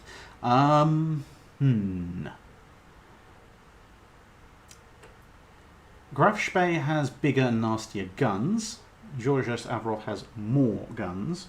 Graf Spee is faster. Georges Averov is, weirdly enough, better protected in some aspects. I think the speed might be the decisive factor here. And with torpedoes, I'd probably actually give the edge to Graf Spee, but it certainly wouldn't be an easy fight, and I don't think it would be one that Graf Spee would willingly want to engage in if it could avoid it. Again, considering that it's a raider. Georges Averov's guns certainly would have the capability to do serious damage to it if they got some lucky hits in. So I have a feeling Graf Spee would take one look at it and go, no, I'm going to go and find some easier targets to go and attack. But I think it might be a sort of Pyrrhic victory for Graf Spee if it did engage. Zachary asks, how did Japan's war in China spiral out of control? Could Tokyo control the situation by limiting the scope and scale of the conflict like with Russia? It spiraled out of control based on two factors. One is that it's sort of Sino-Japanese War Mark, 37 or something? The Japanese and the Chinese have been at each other's throats pretty much since one of them figured out they could use boats to get to the other side of the South China Sea and stab the other one in the face. So there's a lot of animosity there. In terms of Japan's war in China spiraling out of control, it's pretty much a bit of a sunk costs fallacy, really. The Japanese had committed themselves to taking a large chunk of China for its resources, and with the Chinese annoyingly refusing to give up, it just meant they kept pushing further and further and further, hoping that eventually the Chinese would get the idea and give up and let them control China, and the Chinese were absolutely determined they were not going to let the Japanese control China. So, yeah, a cultural clash leading to effectively an almost never-ending war, unless and until someone else stepped in, like, well, Japan declaring a war on America. Timothy Sullivan, thank you very much. Hideous Fetus, I think. Next time you use an air rifle on a can under pressure, I suggest a medieval helm with good face covering for safety. Go with a pig-faced helm if you have one. Either way, I'd be saying, yes, a very good point. I have one of those, although aiming a rifle with a pig-faced bassinet would be interesting. I've got a sugarloaf bassinet, great bassinet. That might actually be easier. I'll try that next time. Although knowing my luck, the next pellet will probably come through the eye slit, but never mind.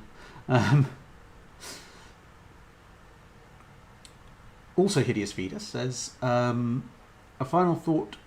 Ship to add to the wish list. Benedict Arnold's ship, the Philadelphia, in the Smithsonian. Sure, I'll add it to the list. The list is years long, but I will add it to the list. It'll eventually be gotten to. Lost Muffin Man. How scared should the Germans have been, and how big a headache for the Royal Navy would it have been if a very angry Free Polish Navy got their hands on a battleship? That would be very afraid for, everyone. About the only upside to that from the German perspective would have been it concentrates a lot of very angry Polish sailors in one place, which means that as long as you're not where the Polish battleship is, chances are you're slightly less that you'll run into angry Polish sailors elsewhere. For the Royal Navy, it would have been a bit of a headache, because they almost certainly would have offered them one of the older battleships, probably one of the R's, if they could. There's a whole lot of strategic considerations in there, but assuming that the Polish Navy are going to get their hands on one way or the other, the Royal Navy would probably prefer to give them one of the R-class. The only problem with that is that the R-class are generally going to be used short bombardment duties, convoy escort, things like that, and sort of second mining the Mediterranean fleet. And I can't see the Polish standing for that for very long. You would have a situation where the instant any kind of report of a potential German raider was made, you would suddenly have this Polish battleship randomly showing up, no matter where you'd last thought you left it, which would have been quite amusing. Zaraxis asks, Drac, do you have any good recommendations for reference books on gun mount information for US ships, and or how to calculate hull form? I'm wanting to do some 3D work to go with contest submissions. So gun mount information for US ships, there is a fair bit of information in books like Naval Firepower by Norman Friedman. However, for the US specifically, quite a lot of that stuff is actually publicly available in various ways, shapes and forms. If I had my phone with me at the moment, I'd actually be able to point you in the direction of the full specs for the twin 5-inch 38 mount that are just freely available. If you're still listening at this point, Zarakis, then drop me an email, the 5minuteguides@gmail.com email address. It's in the about section of the channel, and I will try and throw you some links that I have to various websites that host a lot of this information. As far as calculating hull form goes, that's a lot more complex. I can probably point you in the direction of a couple of books or some general resources on that, but it's not going to be in quite as comprehensive detail straight off the bat as the gun mount information, because trust me, hydrodynamics is a complex science, and calculating hull form is one of the harder parts of that. Jadarius and V8 Muffler Boy, thank you very much. Code Monkey, British T or Triton submarine class versus US Gato or Gato submarine class. Who would win, assuming the same crew competency? Technically speaking, I know it's a British submarine, and I think it's a T class. Is the only submarine currently that's actually killed another submarine in an underwater engagement. And the T class does have that sort of one-shot 10 torpedo forward salvo. So,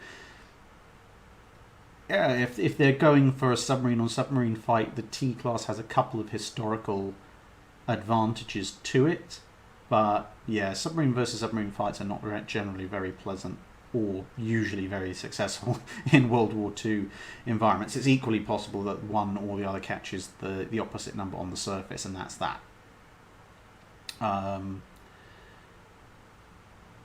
Samuel Thompson asks, what if the Japanese admiral had won Savo Island, then gone for the transports? Ultimate outcome. Bad things. The Japanese always wanted to catch American troop transports at sea. The Americans always wanted for that to happen. Yeah, that would have been bad. That would have probably caused an entire rethink. If a large number of American troop transports had been lost to a successful Japanese force after a night action, that would have caused a huge rethink on US tactics and strategy. ultimately wouldn't have done the Japanese much good, because it would just mean the Americans would come in next time with hugely more heavily escorted troop transports. So it would be less of a mailed fist and more of a double-handed, plate gauntleted hammer blow to the head. But it would have taken a bit of time to organise that. So yeah, ultimate outcome, delays the American advance by a bit, but they're not stopping. Cody 85. If the US had joined the First World War on the side of Germany before the Battle of Jutland, how much of the Royal Navy would this tie up? Depends when before the Battle of Jutland and what is the US doing. Combined, the US Navy with its dreadnoughts and the German Navy with its dreadnoughts, depending on the year, no, that would actually give them just about numerical superiority, I think. 2 South Carolinas, Floridas, Delawares, Wyoming, so that's 8. Texas and New York, it's 10. Nevada's probably just about, it's 12, plus the Germans 16 is 28. No, German 12. 16 Germans. Actually, that's pretty much parity, believe it or not. Before we get into Tennessees and such like. So combined, you've got parity, but split in 2 different sections. What will the Royal Navy? How would it type the Royal Navy? I mean, as I say, it depends what the US fleet's going to do. If they're going to sit defensively and try and protect all their ports, the Royal Navy doesn't have to do too much. If the US goes on the offensive and starts hoovering up the Caribbean possessions and goes after Canada, the Royal Navy has to respond, and then it's in a very difficult position, because to have a relatively decent guarantee of victory, the Royal Navy is going to want superior numbers, and with overall numerical parity at that point, the Royal Navy can't bring superior force to bear against both parties at once. So it's going to have to make a decision one way or the other. As to who it wants to prioritise, which is going to be very difficult, to say the least. So yeah, how much I genuinely wouldn't know how much it would tie up, because I don't know exactly what the Royal Navy would actually do in that particular situation. Okay. Galdir Ionai asks, imagine a timeline in which the Imperial Japanese Navy and the Imperial Japanese Army are capable of meaningful cooperation. Who are you and what have you done with reality? How much would that have slowed the Allies? Probably a fair bit, actually, because if they can agree on strategy, if they can agree to support each other, and if they can agree for things like the Japanese Army actually telling the Navy that maybe the Allies have actually broken their codes, yeah, I mean, if the Japanese Army just flat out said to the Navy, yeah, by the way, the Americans can read your codes, and so, yeah, transmitting all your orders for the Battle of Midway, probably not such a good idea, that could have caused a bit of an upset, to say the least. I mean, it's not going to stop the Americans and the Allies in general from crushing Japan like a bug on a windshield, but probably buy them a year, maybe 2. Then again, given that extending the war means more atomic bombs, might not actually be a good thing. How weird a thought. The Japanese Army and Navy hating each other probably actually spares Japan more pain and suffering because they get less atom bombs dropped on them. Never thought I'd say that. The Dying Titan, South Carolina versus Dreadnought. Oh, and have a beer on me. Okay, I will. South Carolina versus Dreadnought. I'd probably put my money on Dreadnought because it's faster. They've got roughly equal amounts of armor protection. They've got roughly the same kind of firepower on the broadside, but as I say, Dreadnought is faster and it doesn't have cage masts. So its masts are actually more likely to remain upright and not vibrating. So marginal advantages there, but Dreadnought has the advantages, albeit that it could go either way once the shells start flying. Bale Iniora asks, what was worse for the Royal Navy, the 1957 or 1966 Defence White Paper, and why and what could realistically have been changed to improve it for the RN?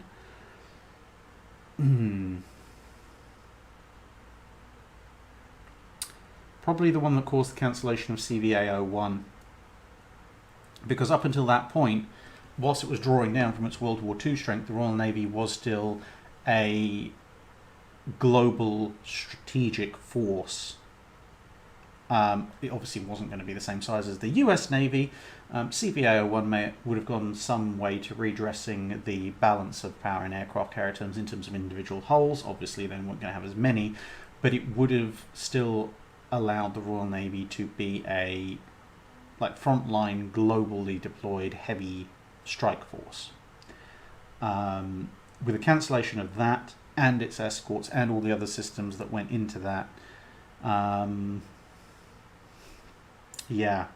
that reduced the Royal Navy for a very long time to a gradually downscaling, glorified, gigantic anti-submarine warfare force, primarily operating in the North Atlantic, albeit that it did operate elsewhere as well, and kind of set the trend that was actually still ongoing in the 1980s. And it's really only the Falklands War that allowed the Royal Navy to persuade the politicians to give them the money to pull themselves out of that trend.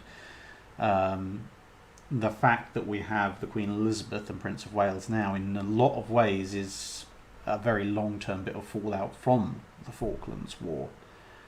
So yeah, I think that would be my choice. Zero Killer 1628. Do you think the Turtleback armour scheme had any benefits making it worthwhile in the Second World War, or was it just an outdated design as a whole?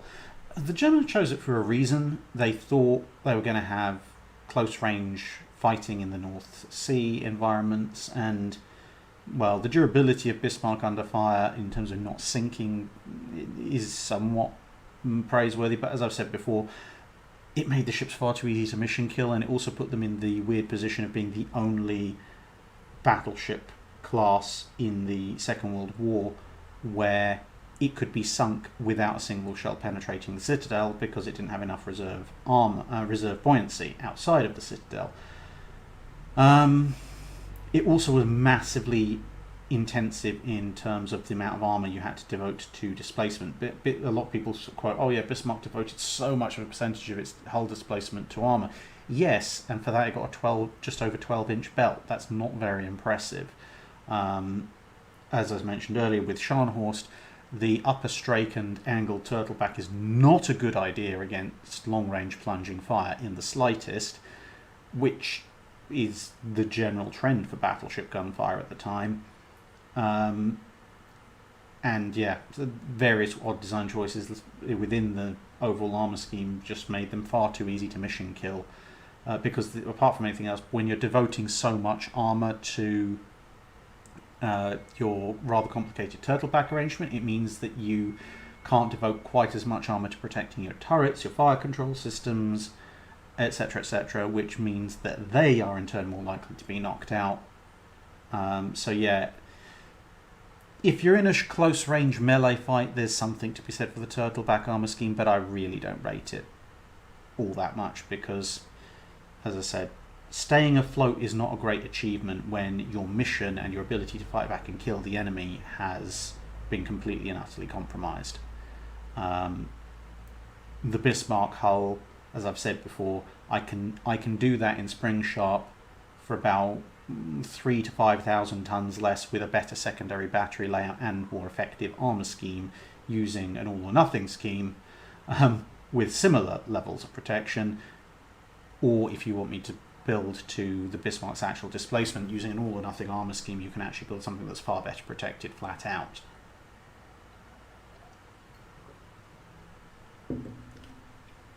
Eric Johansson. Ships armed with long-range missiles, are they as good as aircraft carriers? Are they even better, or will they at some point supersede carriers strictly regarding naval combat? Again, modern era stuff, so not my area of expertise, although I have covered this to a certain degree when we're talking about arsenal ships on bilge pumps, which is the podcast I do with Armoured Carriers and Dr. Alexander Clark over on the SimSec website. In my opinion, no. Missiles are very monotask, and once you launch them, you've lost them one way or another. Even if you decide you don't want to hit the target, you can't call them back, and you definitely don't want to. So once they're launched, that's it. So long, farewell, auf Wiedersehen, and good night, as far as that particular ammunition load goes. Aircraft are a lot more flexible. They can make decisions a lot further down the chain of attack, and in terms of cost, sending an aircraft out with a few shorter range missiles or even bombs aboard, even if they have to jettison some of them, if they have to come back because of an abort, it's overall going to cost you a heck of a lot less than if you're firing a bus-sized cruise missile at somebody and then you just have to blow it up because it turns out you weren't actually supposed to blow them up today. Yeah, if you somehow get kind of arsenal ship armed with hypersonics, that potentially has a utility, but it's very strike-oriented only. Aircraft carriers have much more flexibility and utility. You can't do anti-submarine warfare with missiles, you can't do aid and relief efforts with missiles, you can't do cargo transport with missiles, and you can't do fleet defense cover with anti-shipping missiles. So, yeah. William Kruger. You've said the idea of quadruple expansion engines was rejected by various navies. Give us your engineers' thoughts. What's wrong with them? There's nothing particularly wrong with them. Quadruple expansion engines do mark a sort of the pinnacle of the expansion engine design line. The main thing with them is that with any of the vertical expansion engine line, whether it's triple or quadruple, there's vibration problems and there's problems with keeping them running at full pelt for extended periods of time, both of which you can do with turbines. Turbines will quite happily run at full tilt for basically until you run out of fuel most of the time without shaking themselves apart, and they offer certain benefits when it comes to, especially once geared turbines come in, when it comes to fuel economy at certain speeds. And yeah, they usually have less vibration issues as well. So yeah, the quadruple expansion engine is probably for a while it's a superior choice for merchant vessels, but for warships that need to potentially go very fast for long periods of time and need as calm a ride as possible, turbines are just better. Jeffrey Papiers asks, 2 non-fictitious Duke of Kent class ships of the line versus a line of 4 US ironclads, specifically the ex-Confederate Albemarle, Atlanta, Tennessee, and completed Texas in 1866. What if a resurrected Pennsylvania class appears mid-battle? Depends what guns the Duke of Kent has got. If they're following the supposedly original 1809 design pattern, the ironclads are going to win flat out because a 32 pounder is not really going to scratch them. If it's an late 1830s, 1840s Duke of Kent and it's been refitted with a bunch of 68 pounders, well, 270 plus gunner ships of the line with that many 68 pounders, I don't know about all 4, but they would certainly be able to overwhelm a number of those ironclads with sheer weight of fire. The 68 pounder was a very nasty gun. We're not talking about the carronade here, by the way. We're talking about the late model cannon on Royal Navy ships in the mid 1800s.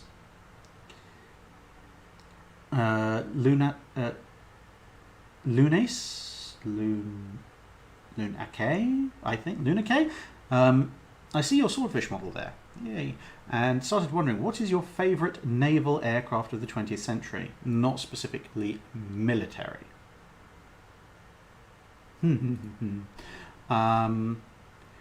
That is a tie for me, based purely on aesthetics, between the Buccaneer, the Blackburn Buccaneer of the Royal Navy, and the Vigilante heavy bomber that the US Navy at one point deployed on its ships. Because yeah, the Vigilante, that massive delta wing thing, might not have been the world's wisest decision to deploy aboard a carrier, but it does look fantastic.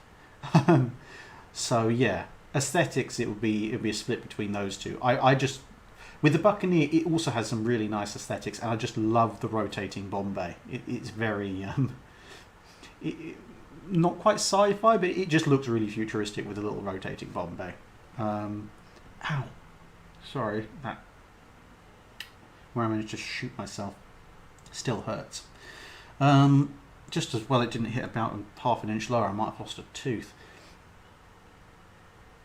The new IKB 4472 asks, would it have been worth it for the Germans to set up supply dumps for U-boats on some of the Antarctic islands, thinking beach and old tramp steamer with torpedoes and fuel in the hold and camouflage? Not really. It's too far south. And you'd need facilities and cranes and stuff to transfer it all. So, yeah, it's too far south for most of the operations. Maybe doing off the coast of Greenland. That might be an idea. But yeah, the Antarctic's a bit too far south. And also South Pole Nazis would actually be a thing at that point. QA Library. Nan was in Bletchley Park, Japanese code section. Very interesting. If she's still around and she'd like to talk about it, I'd be more than happy to give her a Wednesday special talking about her activities. So yeah, if that's a possibility, let me know. Jeremy Olke asks, I've heard guided missiles made battleships obsolete. Do they just make the big guns obsolete, or do they also make big armour obsolete? And if so, why armour? It depends on the guided missile. Missiles are a bit of a weird one in that they, at the time that they were developed initially, they had to deal with heavily armoured ships, so they were designed to be very big and punch through the armour. So they did make the armour obsolete by dint of just being absolutely colossal armour penetrating warheads. But when the armour went away, the missiles started scaling down so you could get more of them, because that amount of overkill was unnecessary against most ships that were now smaller and with less armour. And then as active protection measures came in, you had things like pop-up attack profiles and all other sorts of weird and wonderful things. So yeah, missiles initially obsoleted armour, but then for a lot of the time going from then until now, a lot of missiles developed in the interim probably would be defeated by armour, because they've not been designed to counter armour anymore. And yeah, guided missiles didn't really make big guns obsolete. It was more aircraft's ability to reach things. As I've said before, battleships were not rendered obsolete because they were more vulnerable, because anything that can kill a battleship can kill a carrier twice over. It was the strike range of aircraft. Carriers can threaten things hundreds of miles away. Battleships, if they're still armed only with guns, can only threaten things that are 20 miles away. It's just the carrier is more effective at hitting things. Zero Killer 1628. Do you think the Imperial Japanese Navy could have ousted the Allies from Guadalcanal if they had aggressively deployed more of their battleships for surface actions? Probably not. Maybe temporarily. But the Japanese have a limited number of battleships. Putting them into the kind of meat grinder that is Guadalcanal is very dangerous. And by the time of Guadalcanal, the Allies have more battleships to throw back at them. Plus, of course, there's the whole air power on both sides as well. So, yeah. They might have been able, if they'd done it by surprise, they might have been able to temporarily push the Allies out, but it's possible a nighttime torpedo action could have gone very badly wrong for them. But yeah, the Allies would have come back with bigger and better stuff fairly quickly, once they'd solved South Dakota's electrical problems, obviously.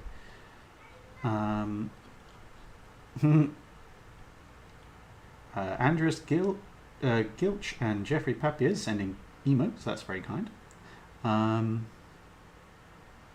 Right, so it is 21:06. I do have a film to watch and it is getting dark, so I'm going to go with maybe another 10-15 minutes of questions. Also, my voice is beginning to run out and my iron brew is beginning to run out, so as is traditional, these things last as long as the iron brew does.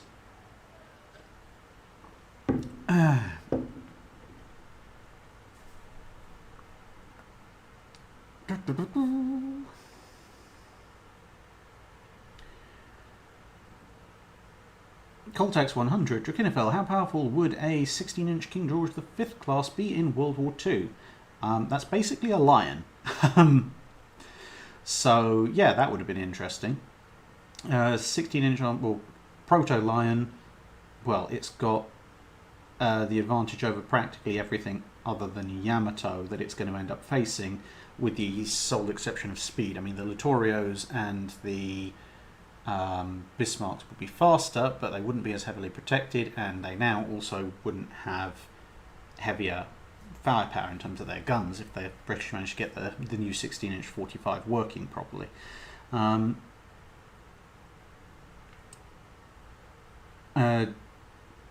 Dabba Gold Noob asks, if Hood had been refitted, how do you think the Battle of the Denmark Strait would go? Very badly for the Germans. 2 battleships versus a battleship and heavy cruiser. Hood would have had considerably more armour protection. The unique glitch that resulted in her destruction, it wouldn't have been fixed because they didn't know it was there, but it would have been addressed by other changes, so it wouldn't have been there because of those changes, not because they were specifically looking for that weakness. And it would have had up-to-date fire control equipment, up-to-date radar, etc., so it would have been much more capable of hitting Bismarck much more quickly. QA library, I see.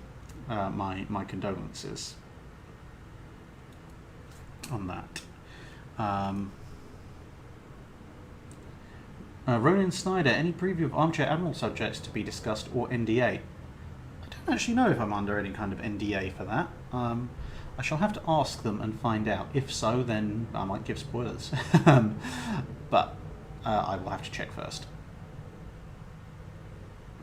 The new IKB 4472, HMS Warspite and USS Texas elope after World War II. How does everyone react? I'd like to say shock, but I genuinely think a lot of naval officers wouldn't be too shocked. Most likely, people would live in fear of the return of the great Steel Leviathan fleet and its nation. Because, yeah, combine the plot shields of Texas and Warspite and you'd have a ship that basically cannot be killed. Which would be hilarious. I wonder how strong the plot shields on a descendant of Warspite in Texas would be. Sean Adams says he's going to send me a case of Ivory for each live Drydock so they last forever. Yeah, either that or until I finally find out what my sugar limit is with this stuff. That would be an amusing one. It would be a while. Simon Lewes, how do you think Jutland would have gone if the Germans had somehow gotten Bayern, Baden and perhaps Hindenburg ready in time? Maybe also getting Goeben back in time.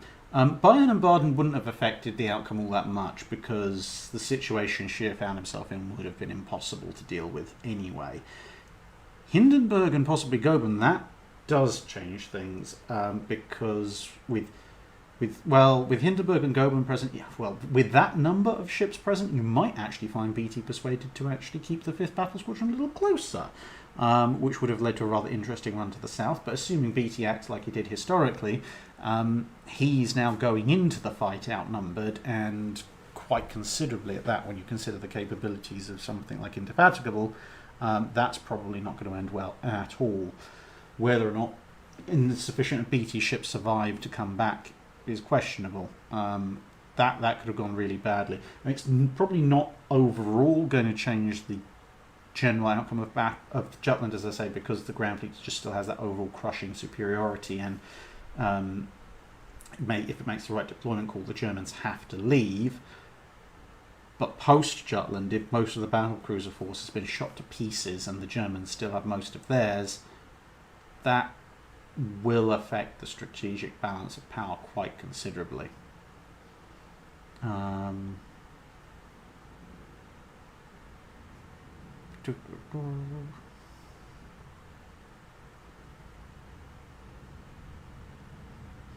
Brady A, was there any chance of the Franco-Spanish fleet winning a decisive engagement against the Royal Navy during the Napoleonic Wars? If they had absolutely overwhelming numbers, yes. Or I mean, yeah, there was nothing particularly wrong with Franco-Spanish ship design when it came to actually engaging in a gunfight. There were some things wrong with French ship design in particular when it came to lasting for months and months at sea, but that doesn't really have a direct bearing on a fight like Trafalgar. Really, you're looking at to win a decisive engagement, you're just looking at the crews being trained properly. And I mean, it's one of the many mistakes Admiral Villeneuve made. He had an entire voyage across the Atlantic and back, and he still didn't get his crews into particularly brilliant shape in terms of seamanship and drill for fighting a sea battle, which he should have done, to be perfectly frank. So yeah, a competent admiral in charge who had some idea of how to get his men trained up for proper seamanship, and the Franco-Spanish fleet, between their numbers and technology, could quite happily won a fleet engagement with the Royal Navy. This is why people are such an important factor. It's not just the top trumps of technology.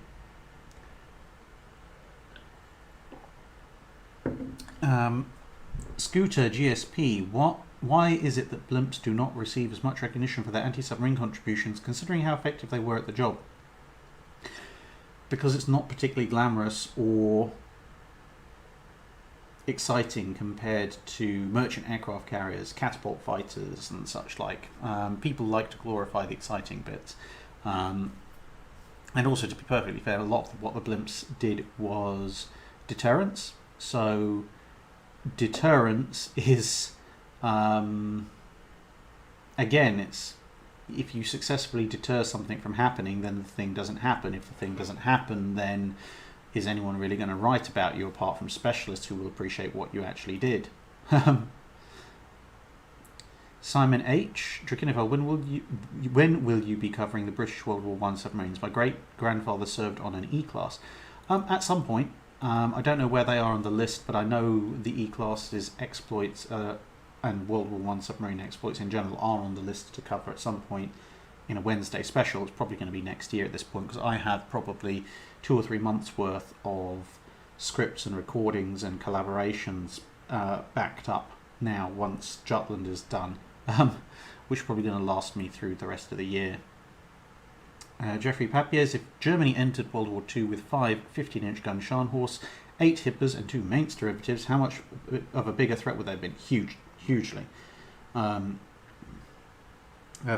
gun Scharnhorst, theoretically, apart from seakeeping, is more than a match for a Renown, because similar caliber of guns, similar number of guns. The German 15-inch is slightly more powerful. Scharnhorst are slightly faster. They're definitely more heavily protected. 5 of those things running around, that would have actually caused major problems, because at that point, even the battle cruisers Hood, Renown and Repulse would have been at a slight disadvantage going up against them. And, well, King George V was just about ready. Prince of Wales wasn't early on, so the Royal Navy definitely would have been on a bit of a back foot on a capital ship terms. I mean, if they run into Rodney or Nelson or one or something like that, then yeah, the Scharnhorst will have problems, but they don't have to. They can just leave. The 8 Hippers and 2 Mainz, presumably instead of the Hipper Scharnhorst Königsberg combo,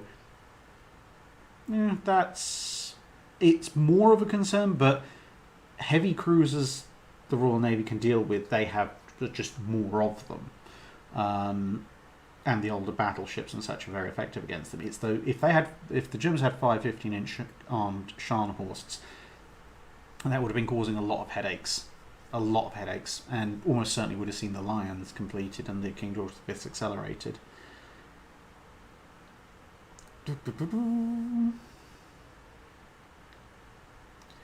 Ross TZ, why were German destroyers in World War II partially named and partially just in codes? Because in the early part of the first half of the 20th century, German practice generally was for their torpedo boats and destroyers to just have numerical designations like Z39 or T23, etc. There was a brief spell where they named them in the 1930s, but then they went back to numbering them.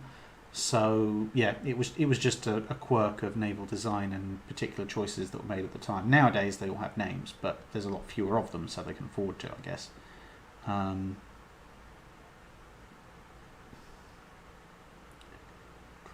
Okay, 2116. 5 minutes. Let's say 5 more minutes. So I'll try and go through these as quickly as possible. Scooter GSP. Could aircraft carriers have been built with an angled flight deck in the World War II era? Theoretically, yes. If so, would it have been practical, and would it have had a major change in naval air operations? Not so much. Angled flight decks were really, really useful when jets came in. Theoretically, an angled flight deck allows you to fly off more aircraft at once, so it would have a slight benefit in terms of launching propeller-driven strike aircraft and getting strikes assembled more quickly, but compared to the benefits of the angled flight deck for fast jet operations, it would have been a marginal benefit as opposed to the quantum leap it was later on. Was mathematical calculation the only reliable way to determine the collapse depth of a submarine or U-boat in development in World War I and World War II? It was the only safe way. You could do scale model tests to try and work things out as well, but those do run into issues with pressure crush depth tests. You could do various tests to work it out in an empirical manner, but really, you want to know the steel quality and the dimensions and shape of the hull, and then you can mathematically work out roughly what your collapse depth is. You really don't want to be doing practical collapse depth testing in a submarine that you've built, because the crew tend to take a dim view of that particular practice. Coltax 100, how would you design a successor to Bismarck? Very differently. As I said, I'd completely redo the armour scheme. That would be my main starting point. There are a few other decisions about where else other armour is going. The thing is that with the way the Germans loaded their guns, it means that triple turrets and the sort of the 15 to 16 inch scale are really probably not practical without making the ship absolutely huge, like beyond what you'd otherwise think. To be honest, I would probably if I was going to try and design a successor to Bismarck in World War I Germany, I'd probably take an all-or-nothing armour scheme combined with the existing German torpedo defence system, and then beg, borrow, or steal the designs for the Littorios off the Italians, and replace the Italian armour scheme and torpedo defence system with an all-or-nothing armour scheme and a German torpedo defence system, and then call it a day. Maybe upgrade the guns a bit. Yeah. Simon Bengston, any more Kamchatkas?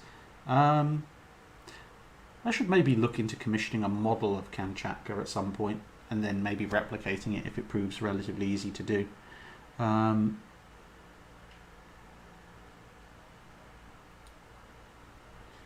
Anderson, why did the US Navy stick with single turrets on destroyers for so long, especially when they had the 5-inch 38 twin mounts available? Weight. 5-inch 38 twin mounts are quite heavy. 5-inch 38 single mounts less so. And I mean, when you look at the massive size increase and displacement increase that you have in a gearing versus a Fletcher, and it buys you one extra gun. And the US had some experience with its destroyer leaders in the interwar period mounting twin 5-inch 38s, and they found that whilst they kind of worked, they were doing things in some cases like making them not fully anti-air capable, not fully dual purpose, again in an attempt to save weight. So for the anti-aircraft role, the dual purpose role, the single mount actually made more sense for a long period of time on destroyers, until the size started to get large enough. Kyle Jackson, were the Nelson class battleships the most powerful Royal Navy capital ships? For the interwar period, definitely. The King George V arguably possibly took over. Firepower wise, so more guns, slightly less penetration, but much faster and theoretically better armour. But the Nelson class were one of the most powerful Royal Navy capital ships. Certainly. To the extent they were actually thinking of refitting Nelson post-war to try and keep it around.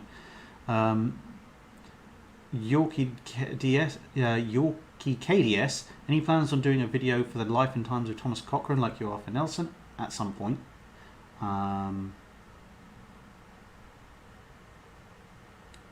Sism Dem, what do you think about the wargaming system Command at Sea? Never played it before, so don't know.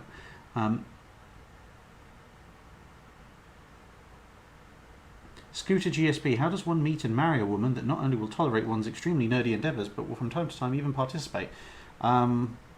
Sheer blind luck. At some point, if I get the approval of Mrs. Drack, I might tell you the highly amusing story about how we first met. It involves knives, and I'll leave it at that for the minute. 22... Trent McCarthy, if an Iowa actually had to use its main guns against another surface warship in the 1980s, would they use AP or HE? Doesn't seem like modern warships have the armour to resist either. Generally, I'd probably actually use HE. If it's a really big surface target, like a Kirov, then I'd use AP, because a Kirov is chunky enough to set off the AP. But yeah, if you're going after your average frigate or destroyer, yeah, use HE. It'll make a nice big bang.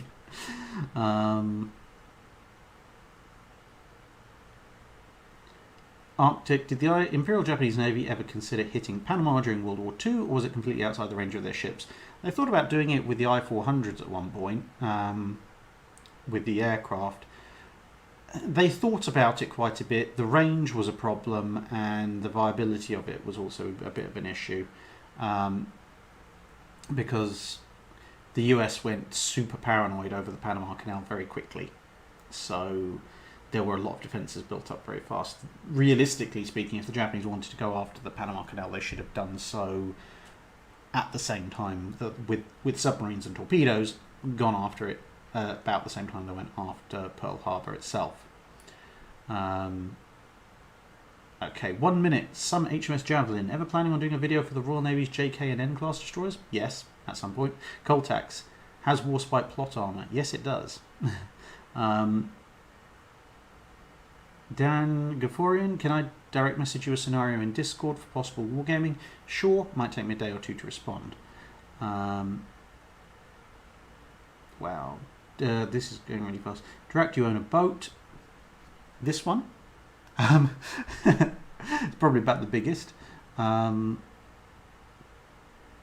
Scooter GSP, you've made a number of Dungeons and Dragons references in a number of your videos. What's your most favourite or most recent character that you've gotten to play? I haven't played D&D forever and a day. The latest thing I've been playing is Dark Heresy, where I have a tech priest, Dracon Beta 7, who is very, very happy trying to inspect things and usually ends up far, far, far over his little mechanical head. Captain Savo, I've read that Moltke was supposed to replace Scharnhorst in the Far East in early 1914. If that happened, would it have changed pre-war deployments or wartime operations?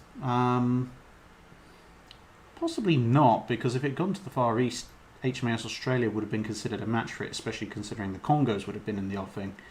Although that would have probably made very different deployment for Admiral Craddock at the other side of the Atlantic shortly thereafter. Kato Hoteng Song, why did so many dreadnoughts have underwater torpedo tubes, and were they ever used? Because it was thought they might actually use them in the line of battle. Eventually the idea went away after a while, but they did think close-range battles might involve them actually using them, and better to have a weapon and not need it than need it and not have it. Were they ever used? They were occasionally used, but as far as anyone knows, the only potential success was Rodney torpedoing Tirpitz in the final battle of Tirpitz. And the last question, I'm going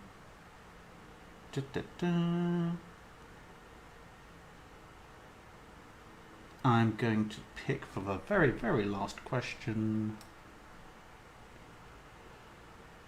Knight of Knee. What is your opinion of the 64-gun ship of the line and the subsequent Razé ships that resulted? The 64-gunner in its heyday actually made sense.